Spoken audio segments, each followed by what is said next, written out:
It's Charles Barkley with today's word. Today's word is find. Tell the boys and girls how you get fined, Charles. You can get fined for a lot of things, like yelling, arguing, and bad-mouthing an official, but most of all for fighting.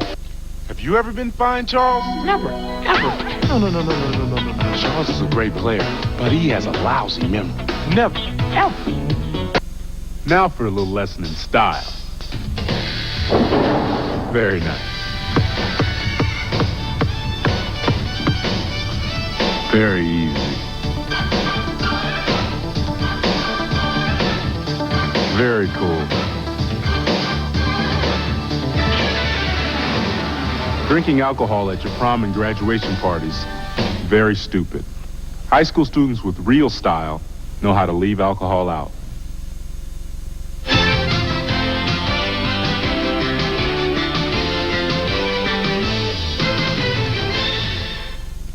Well, time for the post-mortem.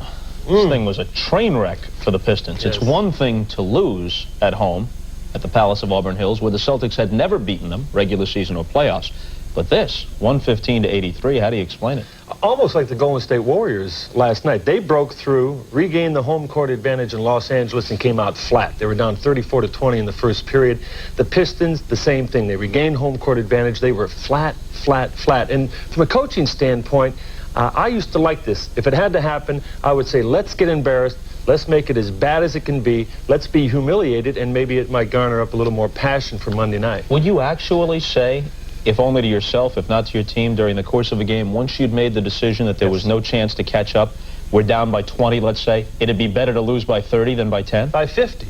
I can remember a game in Utah. We played the Jazz in Game 6 in a 7-game series 2 years ago, 3 years ago, whenever it was, and they beat us by 30, and I hoped it was 50, and it turned out to be about 40 points. But I think from a coaching standpoint, you have to find something to sort of zing your players with, and I think that's one of the things that you have to deal with.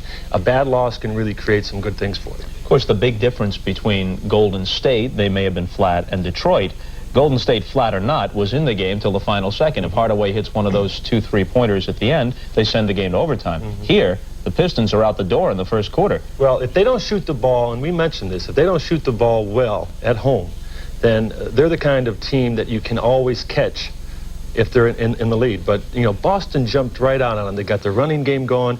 D. Brown, again, was a factor. The big guys, the Warriors, McHale and Parrish and Bird are all playing well. The Pistons right now have to be a little bit of psychologically shattered.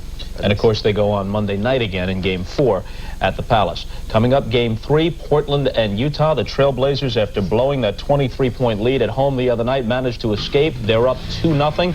Utah trying to get on the board in terms of victories in this series. They've got their home court to try and do it. And we'll turn it over to Tom Hammond and Cotton Fitzsimmons for the call of the game right after this break as we continue on NBC.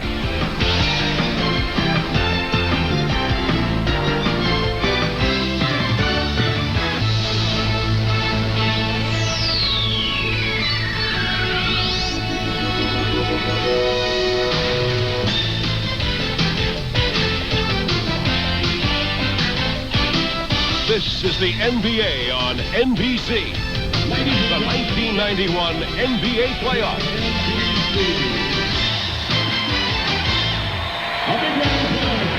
Today, it's the Portland Trailblazers versus the Utah Jazz.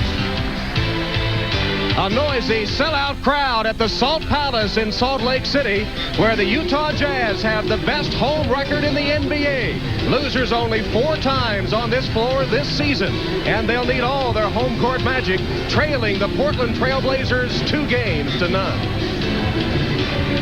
Hello, everyone, and welcome to Salt Lake City. Tom Hammond, joined by Cotton Fitzsimmons, the Phoenix Suns coach, who's making a return engagement here at the Salt Palace. His Suns knocked out of the playoffs by Utah just over a week ago. I notice a lot of folks glad to see you back here. That's the last game this team won. In fact, trailing 2-0. Is this a must-win situation for Utah? According to the dictionary, Tom, it's not a must-win, because then that means there'd be no tomorrow. There will be a tomorrow, but there'll be no tomorrow for the Utah Jazz if they lose this game, because they don't think think they can win 4 in a row from a good Portland Trailblazer team. Well, what must they do then to beat that good, talented Portland team today? As Jerry Sloan indicated to us yesterday, you got to go out and stroke the Portland Trailblazers early. That means put your body on them, keep your body on them, so they'll know they'll be here for the whole 48-minute game. Well, we'll get a good indication of how physical the game is by watching a matchup between Karl Malone and Buck Williams. 2 of the outstanding power players in the league. Buck Williams known for his defense, Malone for his offense. That will be the matchup all day long. You know, Utah likes to play tough defense to control the tempo of the game, to keep it down. Portland likes to play good defense for a different reason. Well, Portland has to play the defense to make their offense go. If they can make some steals, get some deflections, block some shots, and make the Jazz shoot a very low percentage, then the Portland Trailblazers will run out with Clyde Drexler and Jerome Kersey, and they'll finish off that fast break beautiful. Well, several of the Blazers have been nursing some minor injuries. For more on that, let's go to Joel Myers. Well, Tom, the Trailblazers may be up 2 games in the best-of-7 series, but 2 of their first 5 are less than 100%. Starting point guard Terry Porter suffering a deep thigh bruise, a contusion in a collision in Game 2 with Mark Eaton. When I went into the locker room 2 hours ago, he was taking ultrasound treatment, therapy, also electrostimulation from trainer Mike Szymanski. Now, their starting center, Kevin Duckworth, he has suffered tendonitis and severe tendonitis over the last 4 to 5 weeks. He also took therapy yesterday and electrostimulation this morning. Their first power forward off the bench, Mark Bryant, when I got into the locker room a couple of hours ago, he had his right ankle and foot in a bucket of ice. So they've got problems coming into a building where they have dropped 17 of their last 19. Tom? All right, Joel. 2 former Chicago Bulls teammates, Jerry Sloan and Rick Adelman, on opposing benches today, leading their teams into Game 3 of the Western Conference semifinals. So why aren't you playing? They say I'm too small. That's what they used to say about me. Come on. Him and the little kid, let's take him.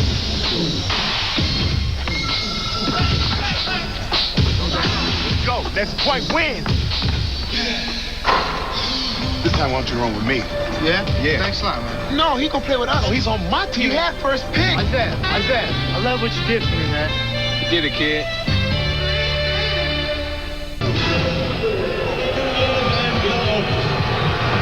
Welcome back to the Salt Palace. Utah taking on Portland. Here are the starting lineups. Portland with Terry Porter, their excellent 3-point shooter, and Clyde Drexler, their leading scorer at the guard spots.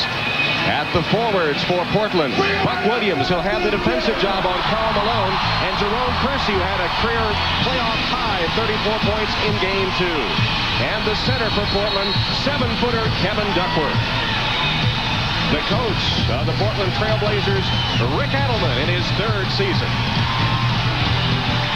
The Utah Jazz go with John Stockton, the NBA assist leader, at one guard. Jeff Malone, the sharpshooter, is at the other. The forwards, Karl Malone, averaging 30 points a game in the playoffs, and Blue Edwards, who figures to get some open shots on the double teams against Malone today. And the mountain man in the middle, 7'4", Mark Eaton of Utah. Jerry Sloan, the head coach of the Jazz, given a 2-year contract extension just before the playoffs began. Mark Eaton will jump it up for the Jazz against Jerome Kersey of Portland, and the Trailblazers control the opening tap. Edwards matched up against Kersey. Terry Porter. Terry Porter coming off the screen with a baseline jumper, putting the Trailblazers up 2-0.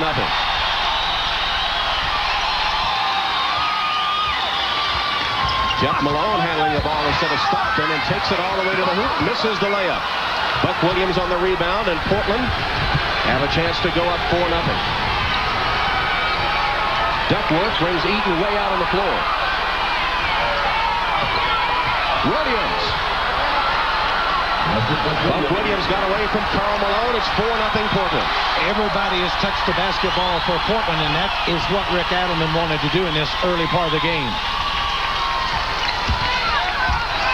This is the pace that Utah prefers, the half-court game. And an illegal defense call against the Trailblazers.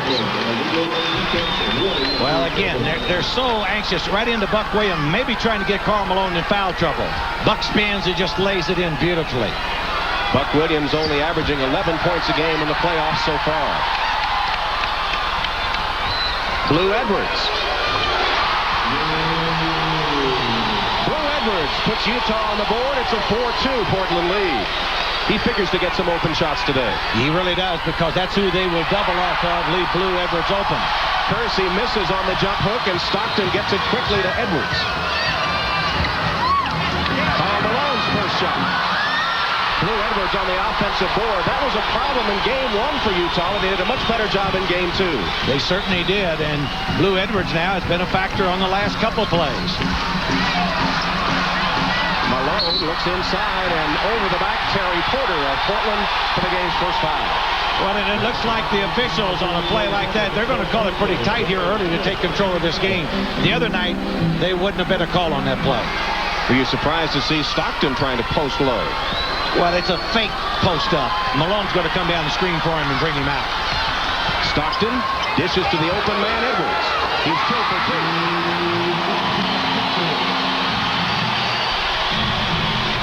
Game tied at 4. Drexler. Rebounded by Karl Malone. Here's the Utah break. Edwards again. Can't get it. Quick outlet by Drexler to Porter.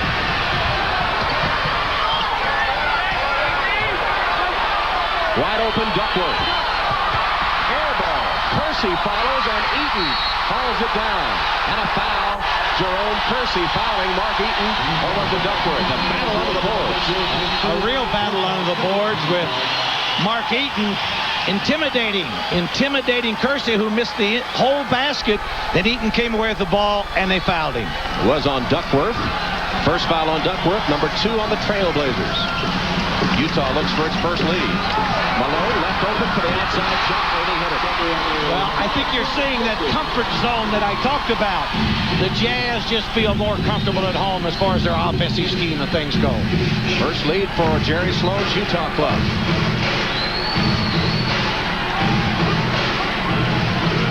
Duckworth again will try to pull Eaton out of the middle where he tries to clog it up.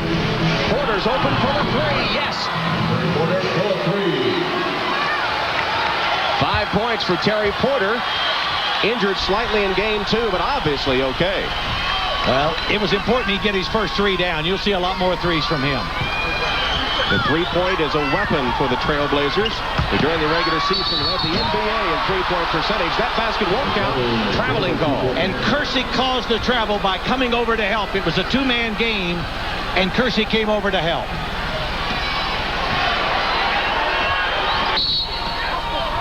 Whistle inside. That'll be the first Utah foul. Jeff Malone.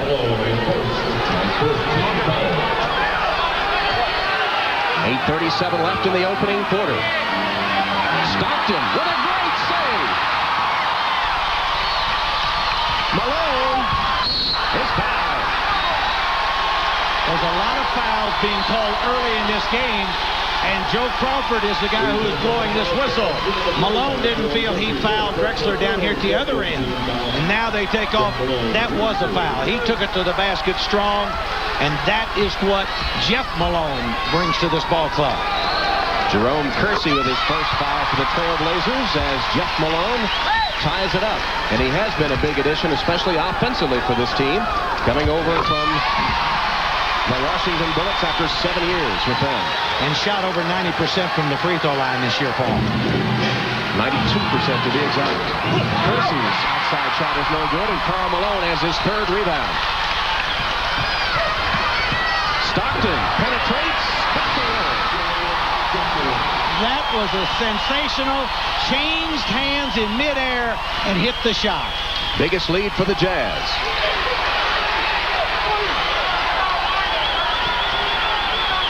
Drexler. Three-pointer no good. The long rebound taken by Duckworth. His follow shot good, and a foul. Well, this is a sensational play by John Stockton. Porter plays him beautifully. He's right in front of him. He fakes like he's outshot. Now he drives, and watch this change to the left hand, and what a soft, beautiful touch.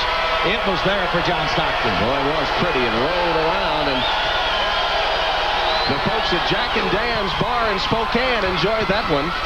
Jack Stockton, John's dad, is co-owner of a tavern in Spokane. Spokane, Washington, and they always tune in the Jazz games. Had a big party set for today. Jeff Malone. They did that off of what they call their stack. They bring Malone off of either side, and it gives him a lot of good scoring opportunities coming off of Karl Malone. Jazz by 2. Duckworth.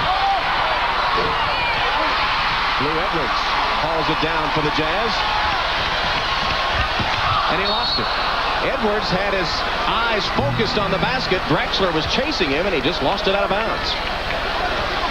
I think you'll see Duckworth be able to get a lot of shots at the circle, because if you just watch Eaton, he's just going to constantly be trying to plug up that middle down low. Jazz, the hotter shooting team at the moment. Drexler spins and is called for the offensive foul. First foul on Drexler, but 4 now against Portland. You can see Drexler spinning in, changing hands. Malone played him beautifully on that left shoulder where he couldn't lay the right-hand shot up. Jazz with the ball up by 2. Jeff Malone lost it off his knee, but right to Edwards. That's an indication it could be the Jazz day. Well, it looked like at that time, right to Edwards, who gives Utah a 4-point lead. And Edwards has had the hot hand early for the Utah Jazz. Malone drives hard. Drexler steals off of Malone's knee, off of Eaton's hand, over to Blue Edwards. And Blue has hit 3 straight shots this afternoon. Beautiful shot.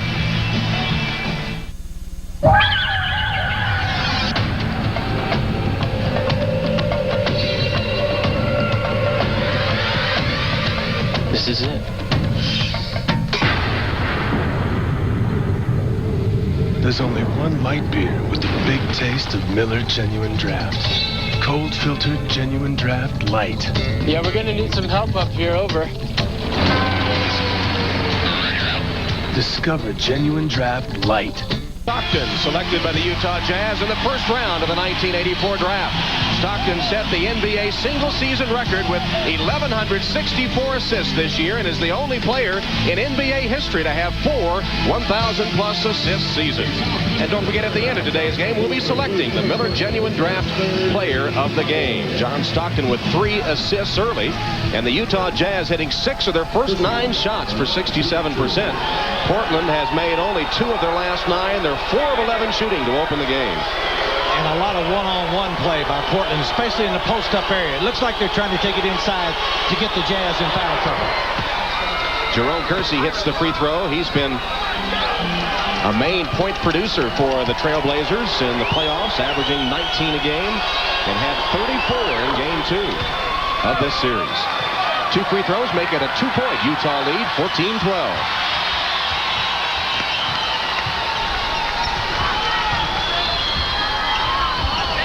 Stockton on the low post to Karl Malone. In traffic, he missed it, but Eaton has the offensive board.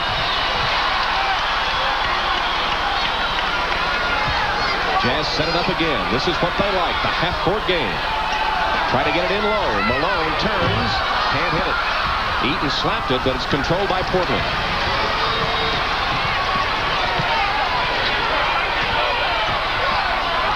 Drexler gets it over to Porter, and they're looking inside now. Kersey. Jerome Kersey, pretty outside shot. Well, it just makes the Trailblazers so tough. When a guy like Jerome Kersey can go outside and hit that shot on you, you have to extend your defense, and that's what the Trailblazers like. Game tied for the 4th time. I don't know how that pass got through, but Malone too hard off the glass, and then a break for Utah as Porter lost it out of bounds. Well, actually what happened, the Trailblazers, they were anticipating the screen across, and they were trying to cheat on it, and Stockton, you can't cheat on John Stockton. Boy, you're one of his most ardent admirers.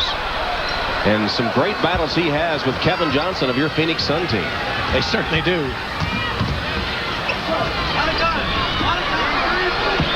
They concede the outside shot to Malone. Well, I think as Rick Adelman said yesterday, he'll have to beat us outside. We'll let him have that shot before we let him get inside. Their defense has been constantly forcing him out, but he hit the outside. There's a turnaround jumper by Buck Williams as that battle between Williams and Karl Malone heats up. Well, I think what the Trailblazers trying to do is go to Buck Williams, maybe to get Malone in foul trouble. Stockton looking inside. Malone drew the double team. Oh, got the roll. 6 points for the mailman. He is some kind of weapon down in that low post area. You don't expect a guy that strong to have that kind of touch. Drexler blows by Malone to lay it in.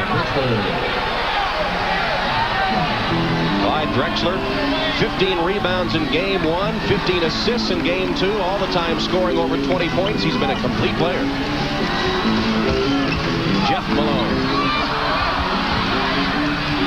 That time they went inside to their smaller guy, and it didn't pay off. Duckworth. Duckworth's knee, his left knee, has been bothering a bit, and his outside shot not there, as Malone gets his 4th rebound.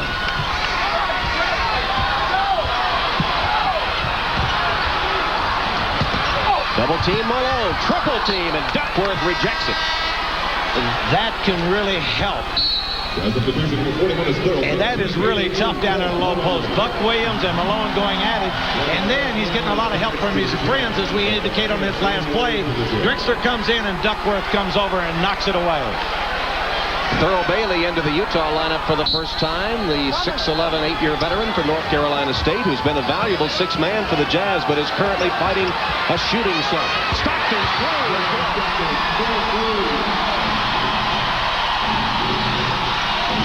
First 3 for Stockton. He has 5 points.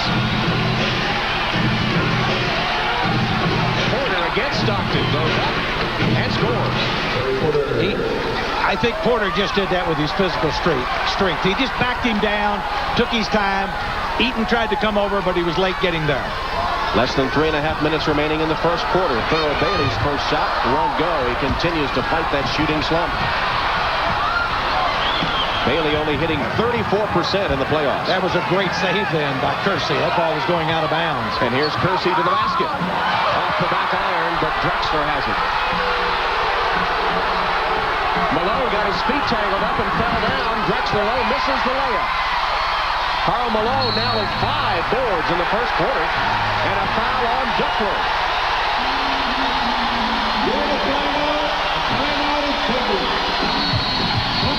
You could see this drive by Drexler, and he just barely got ironed.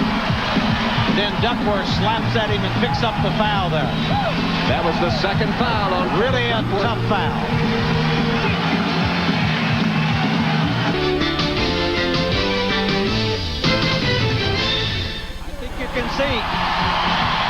I think you can see that Kevin Duckworth is really frustrated early in this game. Watch it, he's just swinging at Malone. Malone makes the pass, he makes the foul. Duckworth is frustrated. He is now going to the bench, and we'll see Cliff Robinson come in. Are they a better team then with Robinson on the court instead of Duckworth? It's a different team. I don't know if it's better or not, but they're going to show him a little different look right now. Robinson with the black headband on to start the game. He's told us yesterday he usually starts with black on the road, changes to red at halftime. Steal by Portland. Here's the Blazer break. Porter, no good. Stockton to Bailey on the other end for the Jazz.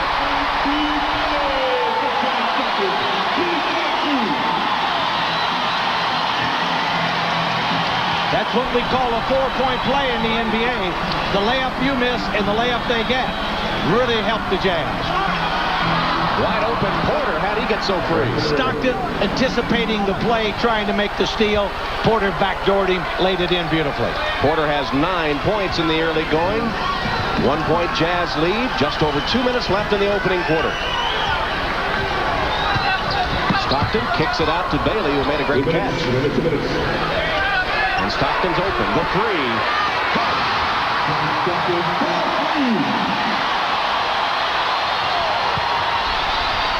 Terry Porter looking around trying to help other people. Lost John Stockton, and he made him pay for another 3.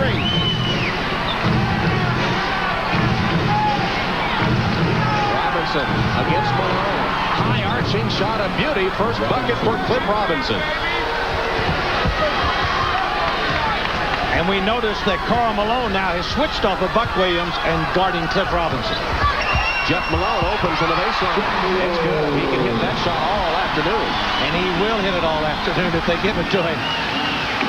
Jazz by 4, approaching the 1-minute mark.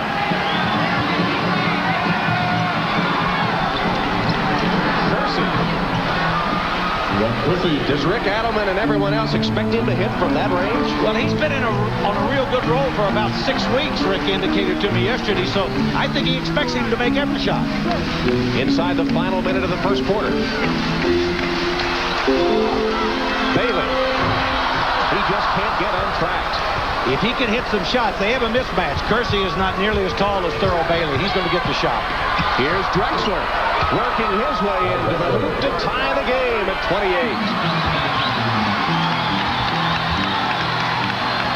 Stockton, 3 comes out as they took the quick one to get 2 possessions before the quarter ends. Porter for 3.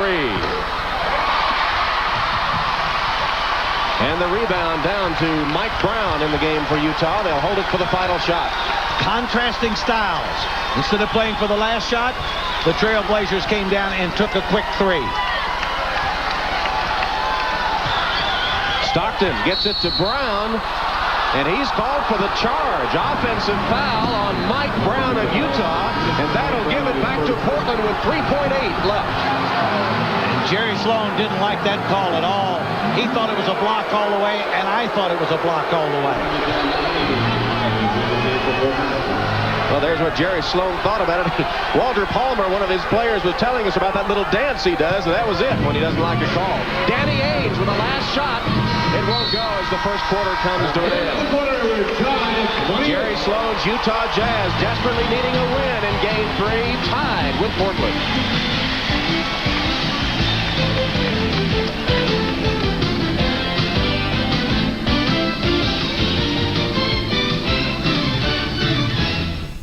Me and Joe were 2 of the most feared players in football.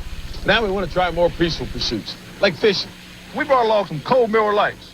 This Light's not some watered-down version of a regular beer. It's the less filling beer that really tastes great. You ready to try and catch a fish, Randy? Okay, Joe, I'll go first. Hey, fish! Get in the boat! Oh, this fish is pretty easy. It's no fish story. When it's Miller Lite, less filling, tastes great. Hey, that one's too small.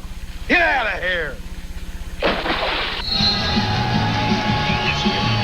Tom Hammond, Cotton Fitzsimmons, and Joel Myers at the Salt Palace, tied at the end of 1. What do these stats tell you, Coach? Well, it tells me that the Jazz don't mind a 28-28 first quarter. They wouldn't like this on the road. It's a little too quick for them. But they're in their comfort zone. They're in the Salt Palace. They like it. They're shooting the ball today beautifully. They've hit 52%. And John Stockton is burying those threes. Stockton also has 6 assists in the first quarter, and Karl Malone 5 rebounds. Mark Bryant is on the court for the Portland Trail Blazers, and so is Danny Ainge, who came in just before the quarter ended.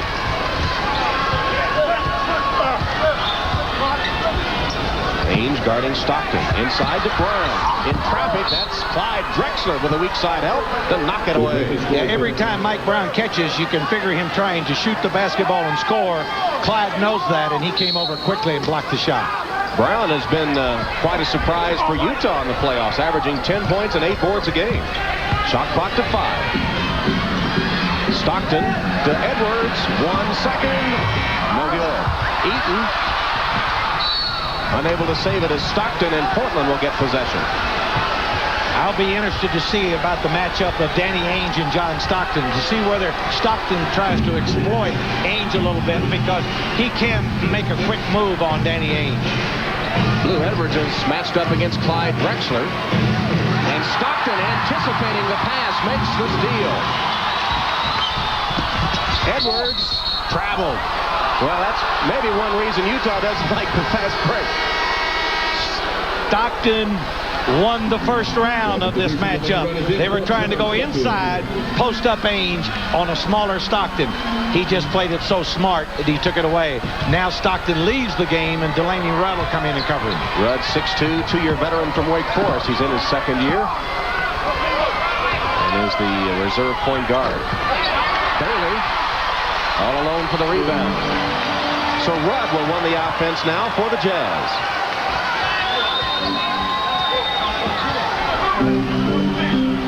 Edwards and Eaton, the only starters on the court for Utah, and they're not known for their depth. They have to get a lot of minutes from their starters. Rudd. Remember what I said? Some guys will play better at home. I was just getting ready to tell you, Delaney Rudd is one of those players. He'll play better today at home. Hit his first shot to give Utah the lead. Jerome Kersey. A miss, and Brown has the rebound. Rudd's going to run the break. 3-on-3. Thurl Bailey fouled by Ainge. The Jazz moved the ball down the court quickly on that, and I don't think the Blazers were ready for it. Thurl Bailey put it on the floor. As soon as he caught it, took it to the basket. They got him on the arm, and he got the call. They didn't call it on Ainge. They called it on Jerome Kersey, and it's his second foul. Thurl Bailey at the free throw line. What can you do, Coach, to snap a player out of a shooting slump such as Bailey is in? Bring him home to the Salt Palace where he feels comfortable, and he'll shoot the ball a lot better. Before this game's over, I'm sure Thurl is going to be a factor.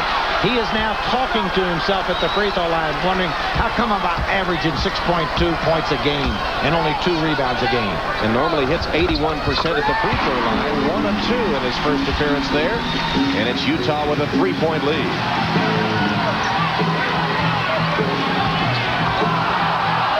Bryant trying to build his way between Eaton and Delaney Rudd, and he's called for the offensive foul. I'm sure Rick Adelman is not happy right now because it's one pass and try to make individual moves. He wants the ball to be moved for the Trailblazers. Well, they didn't call an offensive foul. They called a travel. Utah gets it with a 31-28 lead, and the turnovers all even. Double team on Bailey. Shoots anyway. Followed by excuse me, Blue Edwards on the follow. Edwards came on the weak side to put it home. That shot by Ainge will count. And a Utah foul. Here's the follow. The reason Edwards was open and nobody put his body on him was because they were double teaming. Look at Blue Edwards. Great athletic ability by Blue Edwards. Timeout, 9:41 left in the half.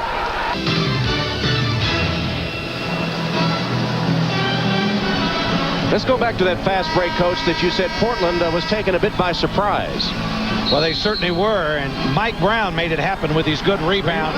With his good rebound in there, and then coming out with the basketball, moving it down the floor on the dribble to Delaney Rudd, and the 3 Portland players just were too close together. No one was over covering Thurl Bailey. By the time they got over there, Bailey had already put the ball on the floor and went to the basket and picked up 2 easy free throws. Well, Pat Riley challenged you on your telestrator use at halftime of the first game, and I hope he was watching. Great work. I don't know about great work, but at least we showed it. 33-31 after Danny Ainge had a 3-point play for the Trailblazers. Ainge, of course, with a lot of friends in the crowd today, even though he's wearing the opposing uniform. Went to BYU. Thurl Bailey, will that get him on track? That'll get him on track. I told you, the Salt Palace will get him on track. He's feeling good about himself already. 5 points off the bench for Thurl Bailey. Duckworth back on the court, and the shot's still out there. He's struggling. Here's Bailey.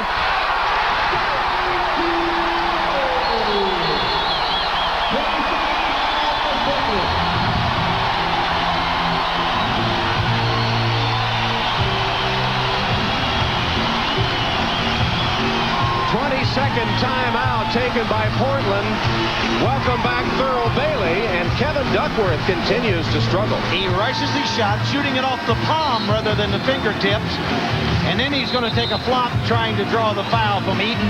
And, of course, they trigger the fast break. And, incidentally, the bench of the Utah Jazz, they like to run a little bit more than the starters.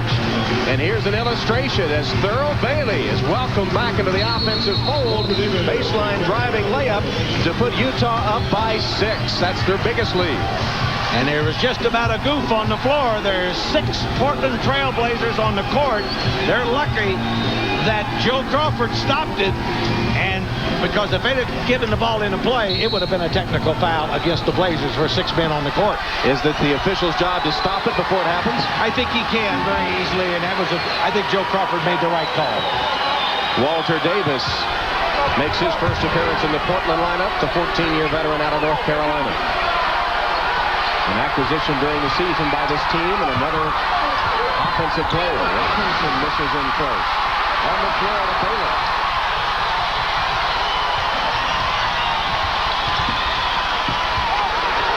Edwards. Rebounded by Davis. Ames the other way to Robinson. Robinson over Eaton, no good. Duckworth's follow is there. The reason Robinson missed the shot, and he's down on the floor, is because he made contact with Eaton. And as I've indicated, the officials have a hard time making that call as Thurl Bailey shoots it from outside and finally misses. But not to worry, Mike Brown gathers in the offensive rebound. They've really been tough on the offensive boards, which was a sore point as this series opened. All this by Utah without their star point guard, John Stockton, who continues to rest. Bailey shot a rainbow that didn't find the pot of gold, just about 2 inches short. Here's Ames for 3. And Brown with a tough rebound, his 5th since coming into the game. Brown just does an outstanding job for the Jazz. He really puts forth a great effort. 7:20 left in the first half. Utah leading by 4. Lou Edwards challenged to take the outside shot and saw it roll away. Ames penetration to Davis.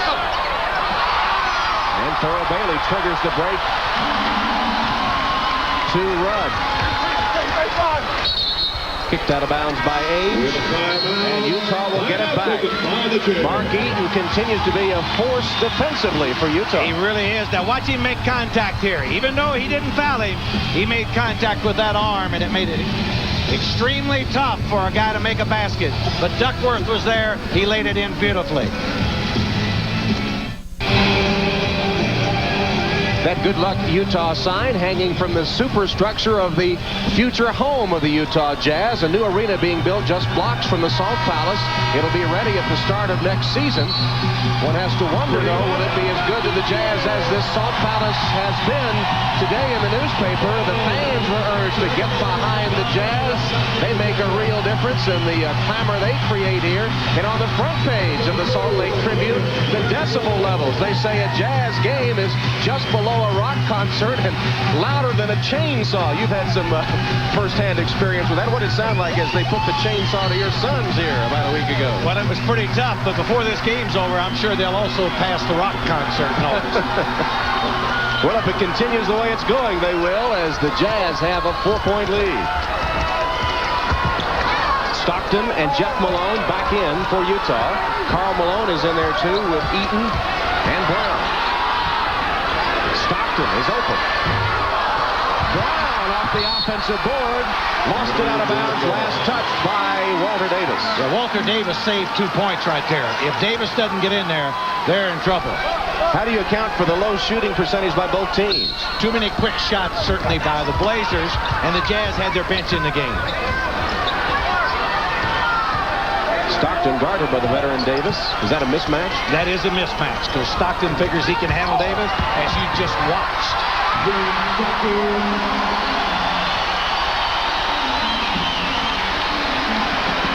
Double figures for Stockton. 6-point lead, Utah.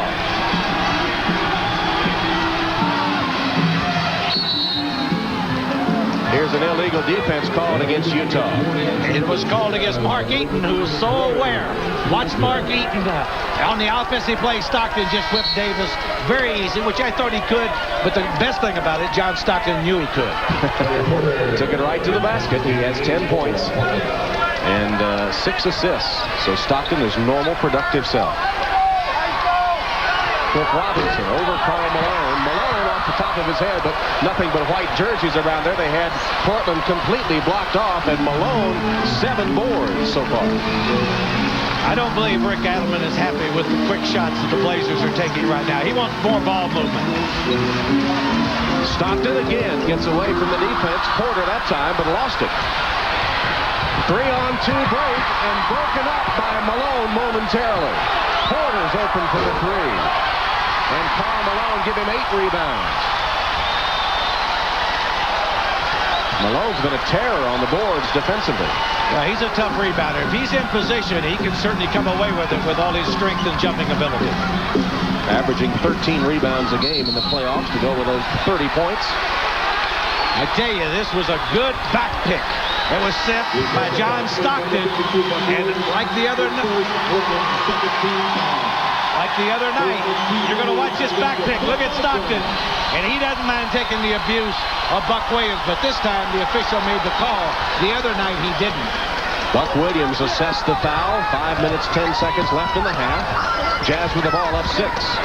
Eaton's going to try to post up on Duckworth. Moves to the hoop. Got his own rebound. Third time. Fourth time he got it. A very good effort by the big guy. Outstanding effort. He just stayed with it. That's all he had he could do. He missed the first, missed the second, but he finally came through with the tip in. Give Eaton a lot of credit. So no doubt you're sitting there saying to yourself, what are they going to do at halftime? Well, here it is. We're going to get a report from Gail Gardner on Michael Jordan's condition, bit of tendonitis in his leg. We'll find out if he can go tomorrow. We assume he can, but what kind of condition he'll be in against the 76ers. We'll take a look back at the Celtics' victory, astonishing in terms of the margin over the Pistons today. Anything else on tap? Well, it was a one-team shootout up there at Auburn Hills, but there's going to be a 2-guy shootout here today. That's at halftime with you and I. A couple of guys can get it done. Boy, there's incentive enough to forego that sandwich and stick around in front of the television set. Let's go back out to the Salt Palace in Salt Lake City.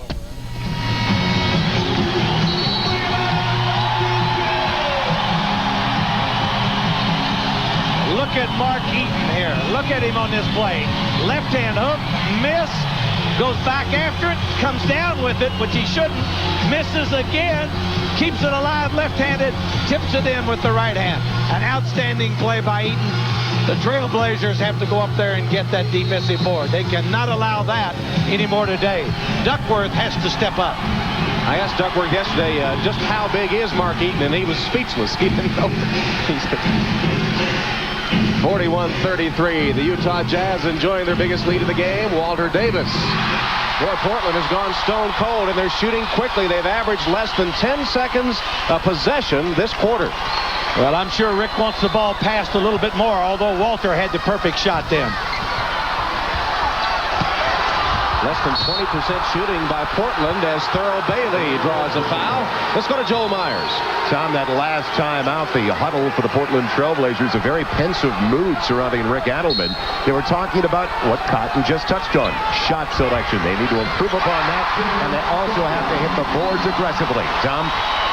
All right, Joel, Adelman's team struggling as John Stockton hits his 12th point of the game, and the lead 10 for the Jazz. Buck Williams trying to muscle Malone out of the way. Loose ball knocked out of bounds by Duckworth. This Utah team really hustling and scrapping, and they look like a different team than the one that played 2 games in Portland. It certainly does. Look at this ball. Loose. All of them battling for it. Malone goes to the floor. Karl Malone. The Jazz come away with it. Don't they just have a different look to you today? Is it that comfort zone you were speaking of? That's the comfort zone of the Salt Palace. 2-man game right here by Karl Malone. And Jeff Malone finishes it off. That is that extra weapon, and the Blazers have got to slow this down. Rick Adelman a little shell-shocked at the moment. He can't hit on his end, and he can't stop Utah on the other end. The Jazz leading it 45-33. Well, I tell you, the Jazz are really playing good basketball. They feel comfortable. They look like a team that is confident. They needed that good early start that they got to build their confidence up. You could see it in their face, and certainly you could see it in the leadership of Karl Malone and John Stockton. Okay. Now watch Eaton move in that lane with Duckworth, wanting a guy to come over, set the pick, And of course, they found Jeff Malone for the jump shot, and Malone continues to have a good offensive first half. But of course, John Stockton made it all happen, because what happened was Clyde Drexler was paying attention to John Stockton, worried about him coming down the middle, left Jeff Malone open, and Jeff Malone made him pay because that's his favorite shot, that little short jumper on the wing. An 8-0 run by the Utah Jazz. And coming up tomorrow, another NBA playoff doubleheader. The Bulls and the Sixers. What a great battle they had last night with the Sixers pulling it out. And then the second game tomorrow on NBC, the Lakers and Golden State. What about that intro last night when they had Run DMC on the starting lineups for the Warriors? That was showbiz all the way. But I tell you, it turned the crowd on, and it looked like the Jazz had control of that game, but the Lakers were just too much last night. James Worthy. Golden State did play well before finally losing it. What would you have done as the opposing coach when they brought the rap group out? Well, I think I'd like to take my team to the locker room until they cleared the building and then come out and play. Open shot, Kersey. Got it in close and rimmed out. Mark Eaton has 5 boards. Utah really controlling the rebounding.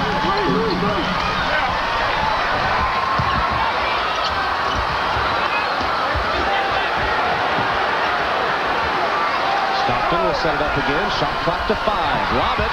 Karl Malone.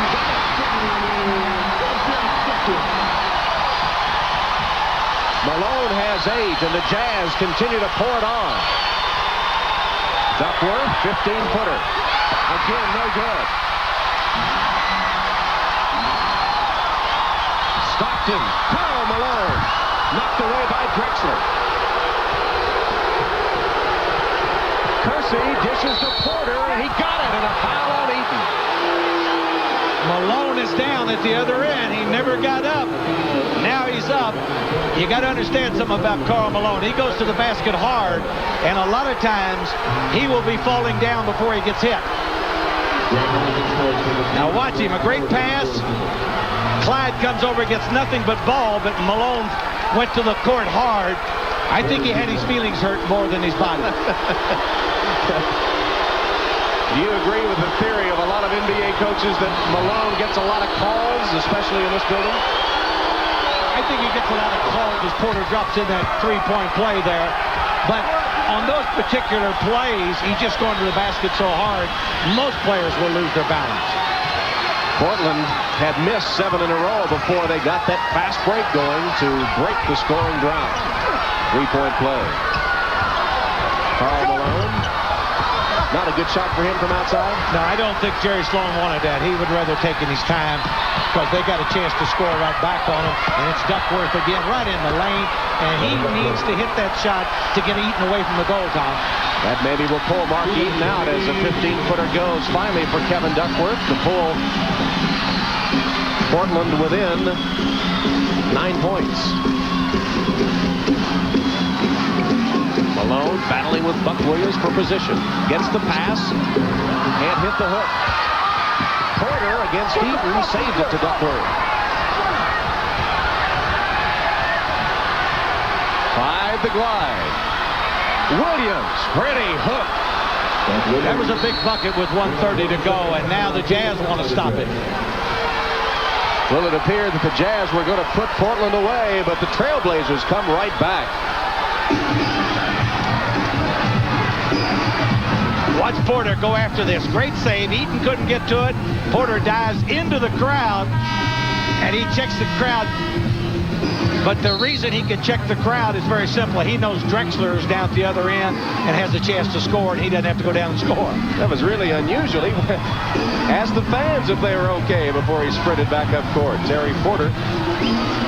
Porter, the former NAIA All-American at Wisconsin-Stevens Point, one of the several small college players that have been so productive for Adelman's Trailblazers. Expect Jeff Malone or Karl Malone, as far as I'm concerned, to get this shot. Clock shows 1:18 left in the second quarter. Eaton found the open man. A very simple screen and roll with Eaton.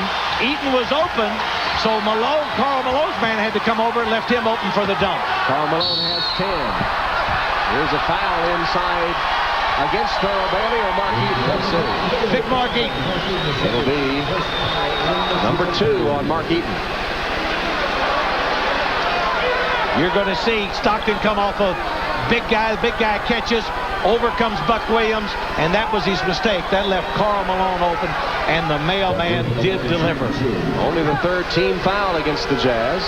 But Duckworth in the act of shooting, set to the line for 2. I always thought Duckworth was big until I watched Eaton grab hold of him then. The Duckworth is not big at all compared to big Mark Eaton. He wouldn't allow Duckworth to get up with that shot to the hoop at all. 8 points for Kevin Duckworth against Mark Eaton. I think a very good move here. Jerry Sloan does not want Mark Eaton to pick up the 3rd foul before this half ends with 1 minute to go, so he comes in with Mike Brown. So Eaton has a seat and Duckworth hits the free throws. Jerry Sloan's team stroking them early. That's what he said he must do yesterday, and they have done it, Cotton. They've stroked them early, and they've also stroked them late in this quarter. Inside the final minute of the quarter. Brown with a good catch. Turns on Duckworth. No good. And there's Drexler with a rebound. Portland getting back into it in the final 2 minutes of this quarter. Kersey. Beautiful pass from Drexler, and Kersey finishes. That was a good Portland play.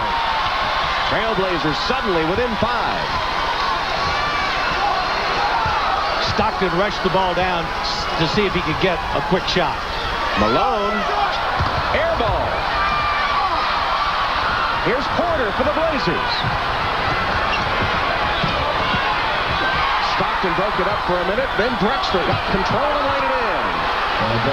A 13-2 run by the Trailblazers, and Utah will hold it for the final shot. Stockton got his own rebound. Follow. No good. Bailey. No good as the quarter comes to an end. 49-46. Well, the Portland fast break got the Blazers back into the game. As you can see, Clyde Drexler coming here, looking for his favorite target, Jerome Kersey, who lays it up. The last 2 buckets of that period were layups. I'm sure Jerry Sloan's going to talk about that at halftime when he goes in and talks to his Jazz. We've got to make them shoot outside. Now stay tuned for the Prudential Halftime Report. Bob Costas and Pat Riley after these messages. This is the Prudential Halftime Report. Come to the companies of the Prudential and build your future on the rock. All right, Portland tightens it up, closing the half on a 13-2 run. Jazz had led by as many as 14, now by 3, 49-46 at halftime. Karl Malone has not taken a free throw. This has been a relatively loosely called first half. Remember, he went to the line 20 times in the second half alone when the Jazz almost came back to overtake the Trailblazers the other night in Portland.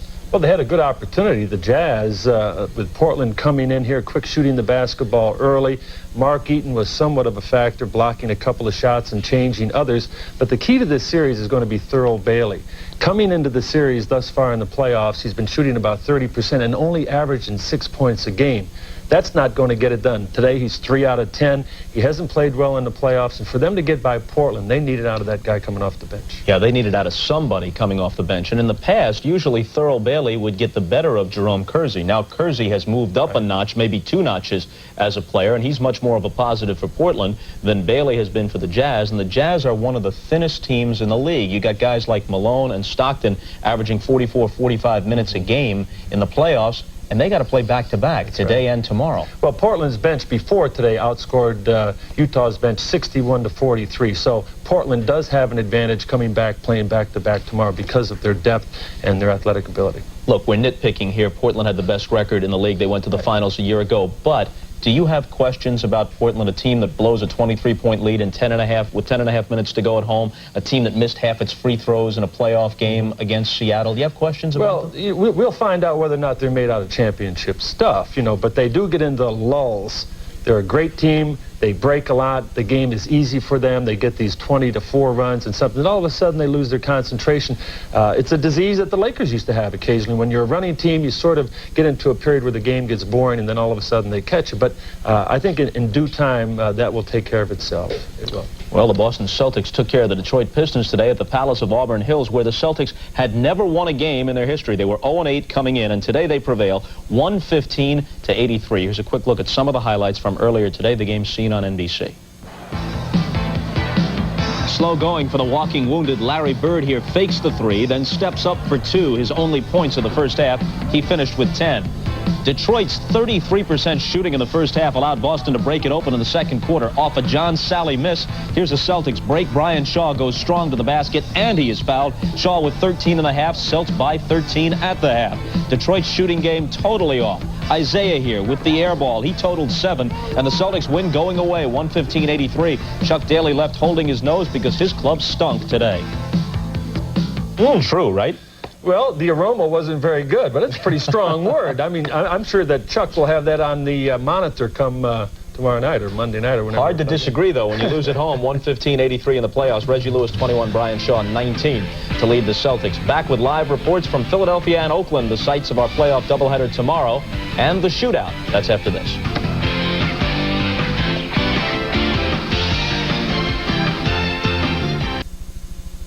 Welcome back to the Prudential Halftime Report. Tomorrow on NBC, the Bulls take on the 76ers in Game 4 of that best-of-7 Eastern Conference semifinal. Now, last night, Philly cut Chicago's lead to 2-1 with a 99-97 win at the Spectrum. The Bulls' Michael Jordan poured in 46, despite playing on a painful left knee that saw him limping at times. The problem is chronic tendonitis, and the Bulls say Jordan will continue treatment today. Chicago fully expects Jordan to be in the lineup, of course, tomorrow afternoon. The Bulls didn't practice today, but the Sixers did, and Gail Gardner was there.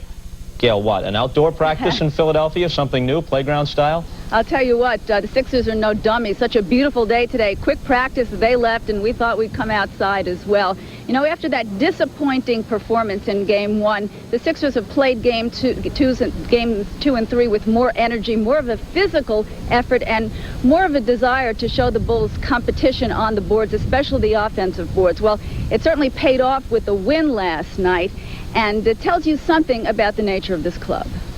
Well, I think it just proves that, you know, you just, in life, you have to just hang in there. I mean, you're never down and out till it's over with. I mean, they had the game won a couple times, but we just hung in there. And that's the main thing we got out of that. You just have to keep trucking along, and sometimes good things happen like it did Friday night. Of course, as Bob mentioned, the Bulls called off their practice today. They really wanted to give everybody a little more rest, especially Michael Jordan. They're giving him treatment today. They use ice, they use heat, they use electrical treatment as well. And if you really want an indication as to the fact that he really didn't want to hang around on that leg today, he canceled his golf date with Charles Barkley this afternoon. So, Bob, let's go back to you. Thank you, Gail. Yes, thank you. A little wind control for Gail today out there. The second half of our playoff doubleheader tomorrow is the Lakers and Warriors in Game 4 of their series. Now, last night, the Lakers went up 2-1 with a 115-112 win in Golden State. Our Steve Jones is in Oakland. Steve, what do the Warriors plan on doing differently tomorrow to stop the Lakers?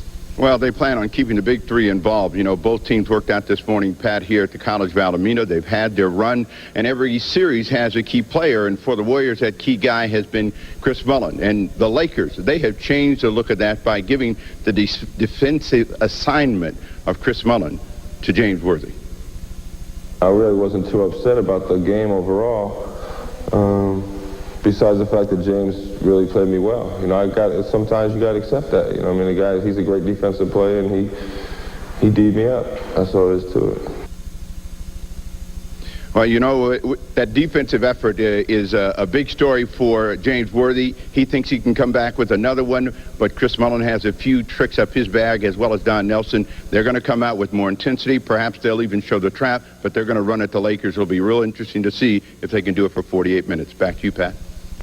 All right, of course, the snapper, one of the great marksmen in the old ABA. We'll see how good a marksman Mr. Pat Riley is here. It appeared over the past few weeks that we'd abandoned the shootout. These games had gone so long, there was no post-game show, which is my version of the four corners. I've been maintaining my two-shot lead. Now, I have to tell you that all this week, I have been very hot in the driveway in St. Louis, hitting about 80% in the driveway. No defense today. I don't know if I got this done. I got my legs. Do I have to sit, too? Yeah, and cross your legs, too. Oh, gee. Oh, Riles. You know, it's right there in front of you. Now, am I allowed to stand up or not? No, just cross your legs and shoot this ball. I have to shoot two hands. I can't get the leverage from this position. So it's got to be, you know, like a Larry Costello red clots thing here to get this distance. Short. Oh! Short. I knew it was short. We're getting awful. Well, this is the way you're messing up my percentage. You make me shoot sitting down. You make me shoot in the backyard. I hit overhead lights. If these were straight free throws, it'd be all over. We'd be talking 90%. Well, wasn't that a scintillating segment, boys and girls? We'll send it back to Tom Hammond and Cotton Fitzsimmons for the second half of the Blazers-Jazz game after these messages and a word from your local stations.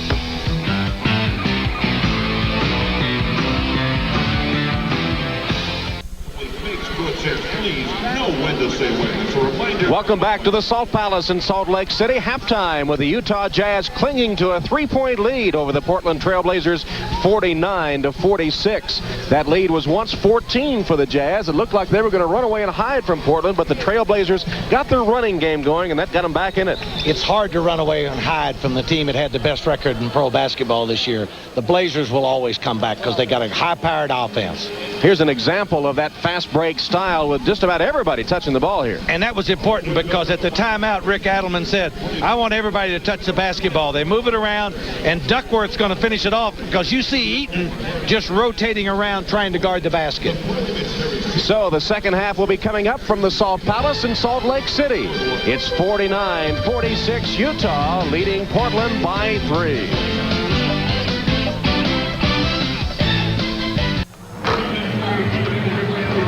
Welcome back once again to the Salt Palace alongside Coach Rick Adelman of the Portland Trail Blazers. Everybody's talking tempo. Is that the key? Because you opened the floor over the last 2 minutes in a 13-2 run. Well, I think a couple things happened. We defended a little bit better, rebounded better. They hurt us on the boards, but I think the biggest thing is we're just not moving the ball as well as we should. We're not moving their people. And if we do that, we're going to be okay. We're concerned about the rebounding that they've had against us. Shot selection, another key in the second half? Well, anytime we play in Utah, we take quick shots, and they're going to dominate the boards, and that's what we're talking about. We must move the ball and swing it a couple times and get the same shot, and now we're in position to go to the boards. Rick, thank you for your time. Good luck in the second half. Thank you. Tom? All right, Joel Myers. Rick Adelman's Trailblazers getting back into it just before halftime, and Stockton and the Jazz will have to try to recapture the momentum. Rebounding, Rick Adelman mentioned, it has been big, Cotton Fitzsimmons. Yeah, it really has. Karl Malone has been big off those boards today. But I think the most interesting thing is the field goal percentage. Both coaches told us yesterday that it was defense. And I don't think they're having such a bad shooting night. I just think the defense is good. The Blazers hitting 19 of 44 for 43%, and then the Jazz only hitting 42%. Are you a little surprised that the slower tempo Jazz had more shots? Well, only because what Rick said, he said that they were not getting the boards the way they should. They got second shots at them. Karl Malone turns on Buck Williams and opens the second half with his 12th point.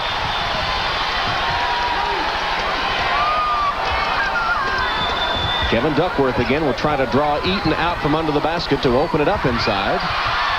Almost a steal by Karl Malone, and it results in a Jerome Kersey foul. As you can see here, Porter has 12 in that first half. Stockton and Karl Malone both 12. Jeff Malone and Blue Edwards 8 apiece. Kersey has 8. Drexler has 7. Holding Drexler to 7 has to be a key for the Utah defense. Jerome Kersey just picked up his 3rd personal foul. Opening minute of the 3rd quarter. Eaton couldn't get it down. That was that offensive rebounding that Rick had talked about at half with Joel. Clyde Drexler shoots a 3 over Jeff Malone. It comes up short. Stockton has a 2-on-4, and he'll wait for his teammates.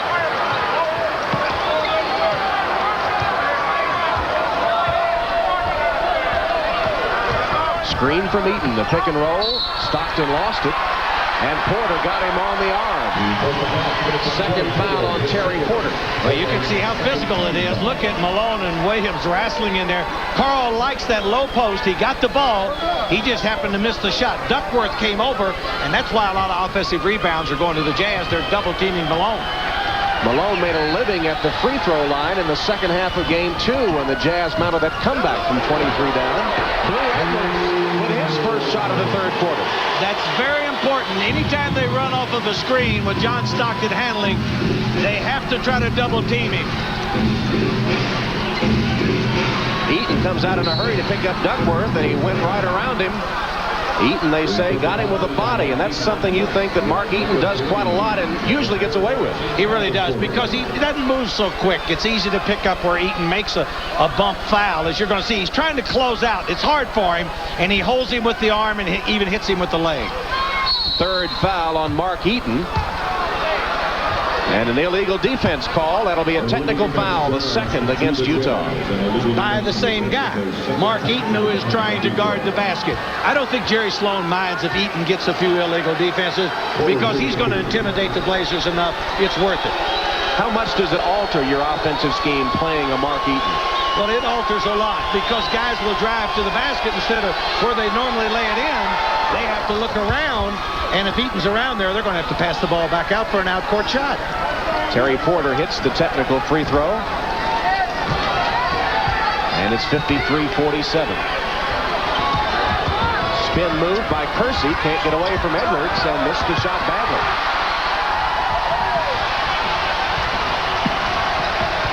Stockton. Stockton almost got it away from Kersey. Here's Drexler. Nice pass. Porter laid it in. Just a picture-perfect fast break. Just outstanding. 3 different Blazers touch the basketball, and then they finally get the easy bucket the other end, but Porter cashing it in. Porter leading Portland with 15 points. Stockton trying to find Karl Malone. Now triple team. 2 seconds to shoot. Malone. Can't get it. And here comes the Portland break. Drexler to Porter. To Williams. No good. Saved by Drexler. And a foul. Well, the Trailblazers appear to be the more aggressive team at the moment. They certainly are. And you're going to see the fast break here. Keyed by Kersey. He dishes it off to Drexler, and Drexler just barely touches it and goes right to Porter for the easy hoop. Beautiful fast break. And this possession by Portland results in Stockton's first foul. Duckworth couldn't buy one early. Now he's hit 2 in a row of those. But the reason he got the shot was Eaton went over to double-team Kersey, who was trying to take Lou Edwards one-on-one. 2-point game. Utah once led by 14. Stockton reverses it through. 14 points, 8 assists for John Stockton. Kersey over Edwards. Got his own rebound. Missed again. Kersey on the third try. Draws the foul. Very active Jerome Kersey. Even though he's not making the first shot, the second shot, going back after it, he can really go up and get back to the floor and back up to the hoop before you know it. That was just outstanding. Second foul on Jeff Malone, and I think Rick Adelman must have made offensive rebounding a point of emphasis at halftime. They've been a much different team on the offensive board. But I think he knows he can hurt him as Kersey drops in the free throw, the first of a 2-part free throw for him. And I think if they just keep pounding the boards, I think that Rick feels that the Jazz will not only give up a lot of easy points, they'll get in foul trouble. And Kersey is hitting those free throws today, Tom. Hitting him despite the distraction from the fans waving the signs behind the basket. Still a 2-point lead for Utah as Portland keeps pace. Quick shot. Jeff Malone won't go. Here's Porter leading the Portland break. Chance for the Trailblazers to tie.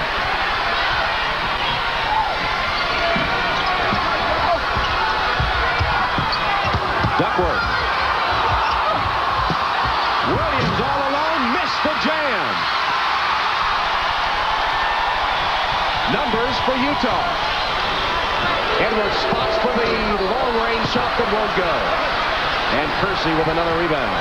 That was a big break for the Jazz. Buck Williams had an easy one, and he went up to dunk it, and he just rattled out. Drexler's 3 off the rim. Eaton slaps it to Malone.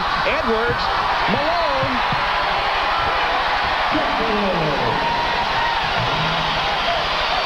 A rare run-out basket for Sloan's team. But sometimes when you live by the three-point shot, you may also die by the three-point because of the long rebound. And And it did burn Portland that time. Wide open, Porter. It's interesting. These two guys now have traded off. One time Stockton went down, kind of muscled around. Terry Porter laid it in. Now this time Terry Porter goes down, uses his body on Stockton, gets the easy layup. Porter one above his playoff average. 7 minutes left in the third quarter. Malone directs a little traffic and kicks it back to Stockton. Jeff Malone, he's wide open. Jeff Malone, who donated money to his alma mater, Mississippi State, to replace the basketball floor. He has a big number 24 on it down in Starkville, Mississippi. And he's picked up the scoring pace. Porter's three bottoms out. That is his favorite three-pointer, when they can pass the ball inside and then pass it back outside where he can set on that three. 20 points for Terry Porter. Continues to carry the Portland offense, especially here in the third. Jeff Malone, and he hits it in.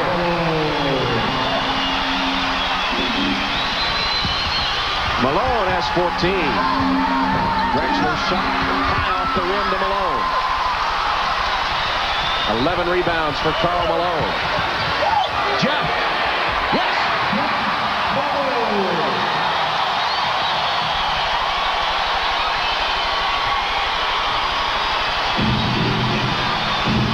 See why Stockton is so tough. He knew Malone was on a little roll there, and he looked for him on that particular play, and of course Malone delivered. Can Porter answer? Not that time. Malone rips it down.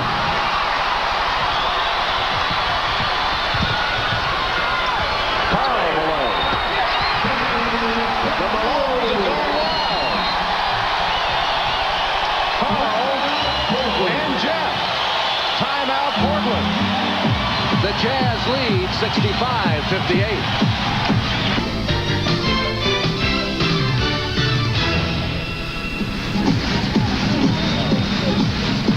You're going to see Karl Malone here. He's really been intimidating. You're going to watch him just throw Drexler out of the way. He bangs him once, then just takes him and throws him out of the way. Get out of my face, he said. And now you're going to see Malone on a big rebound, and he's going to pump up this Utah crowd as he spins around, looks at all the Blazers, and then triggers the fast break to John Stockton as they head the other way. That is really Karl Malone. He loves to intimidate people. And who finished the play off? The mailman himself. Karl Malone has 4 points in this third quarter, with a total of 14 points, 12 rebounds, and, for good measure, 2 assists in the game. Jeff Malone has scored 8 in the quarter, as the Malones have scored 12 of the 16 Jazz points in the third. Blocked by Bailey, but he's called for the foul. I don't believe the crowd liked this. Drexler makes a great pass. And what happened, Thurl Bailey got there late, went over his back, and I think that's why Joey Crawford made the call, even though he had nothing but ball. What would you might have said over in front of the Suns bench if that call had gone against you? I would have said, you know, we're on the road. It's tough enough to win. Don't give them any help. They're good enough without giving them any help. If I would have been on the road, if I'm at home, I'm going to say, how could you make such a call? Kersey hits 2, and it's a 5-point Jazz lead. Rick Adelman, we don't know what he said, but it got his team 2 free throws. Malone, 15-footer. Karl Malone has 16 points in the third quarter, still belongs to the Malones. Eaton broke it up. 3 on 2. Jeff Malone is fouled.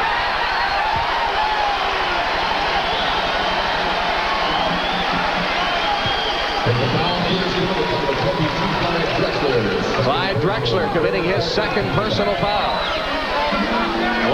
Watch Mark Eaton here. Porter loses the handle. Eaton just uses his big body, takes it away, triggers it to Stockton. Good play by Mark Eaton. An example of how he clogs up the middle. And Jeff Malone. That's his 9th point of the quarter. Beautiful free throw form by Jeff Malone. To the tune of 92% in the regular season, 89% in the playoffs. 9-point lead.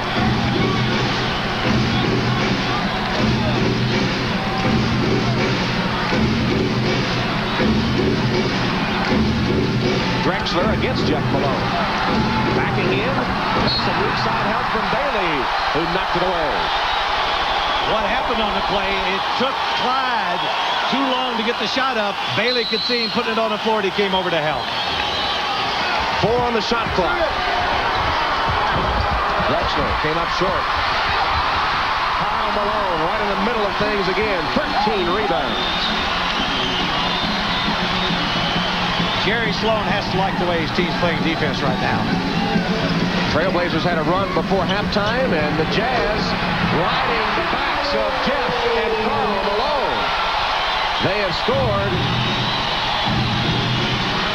all of the points, almost all but 4 in the third quarter by the Utah Jazz. Eaton got Porter on the arm.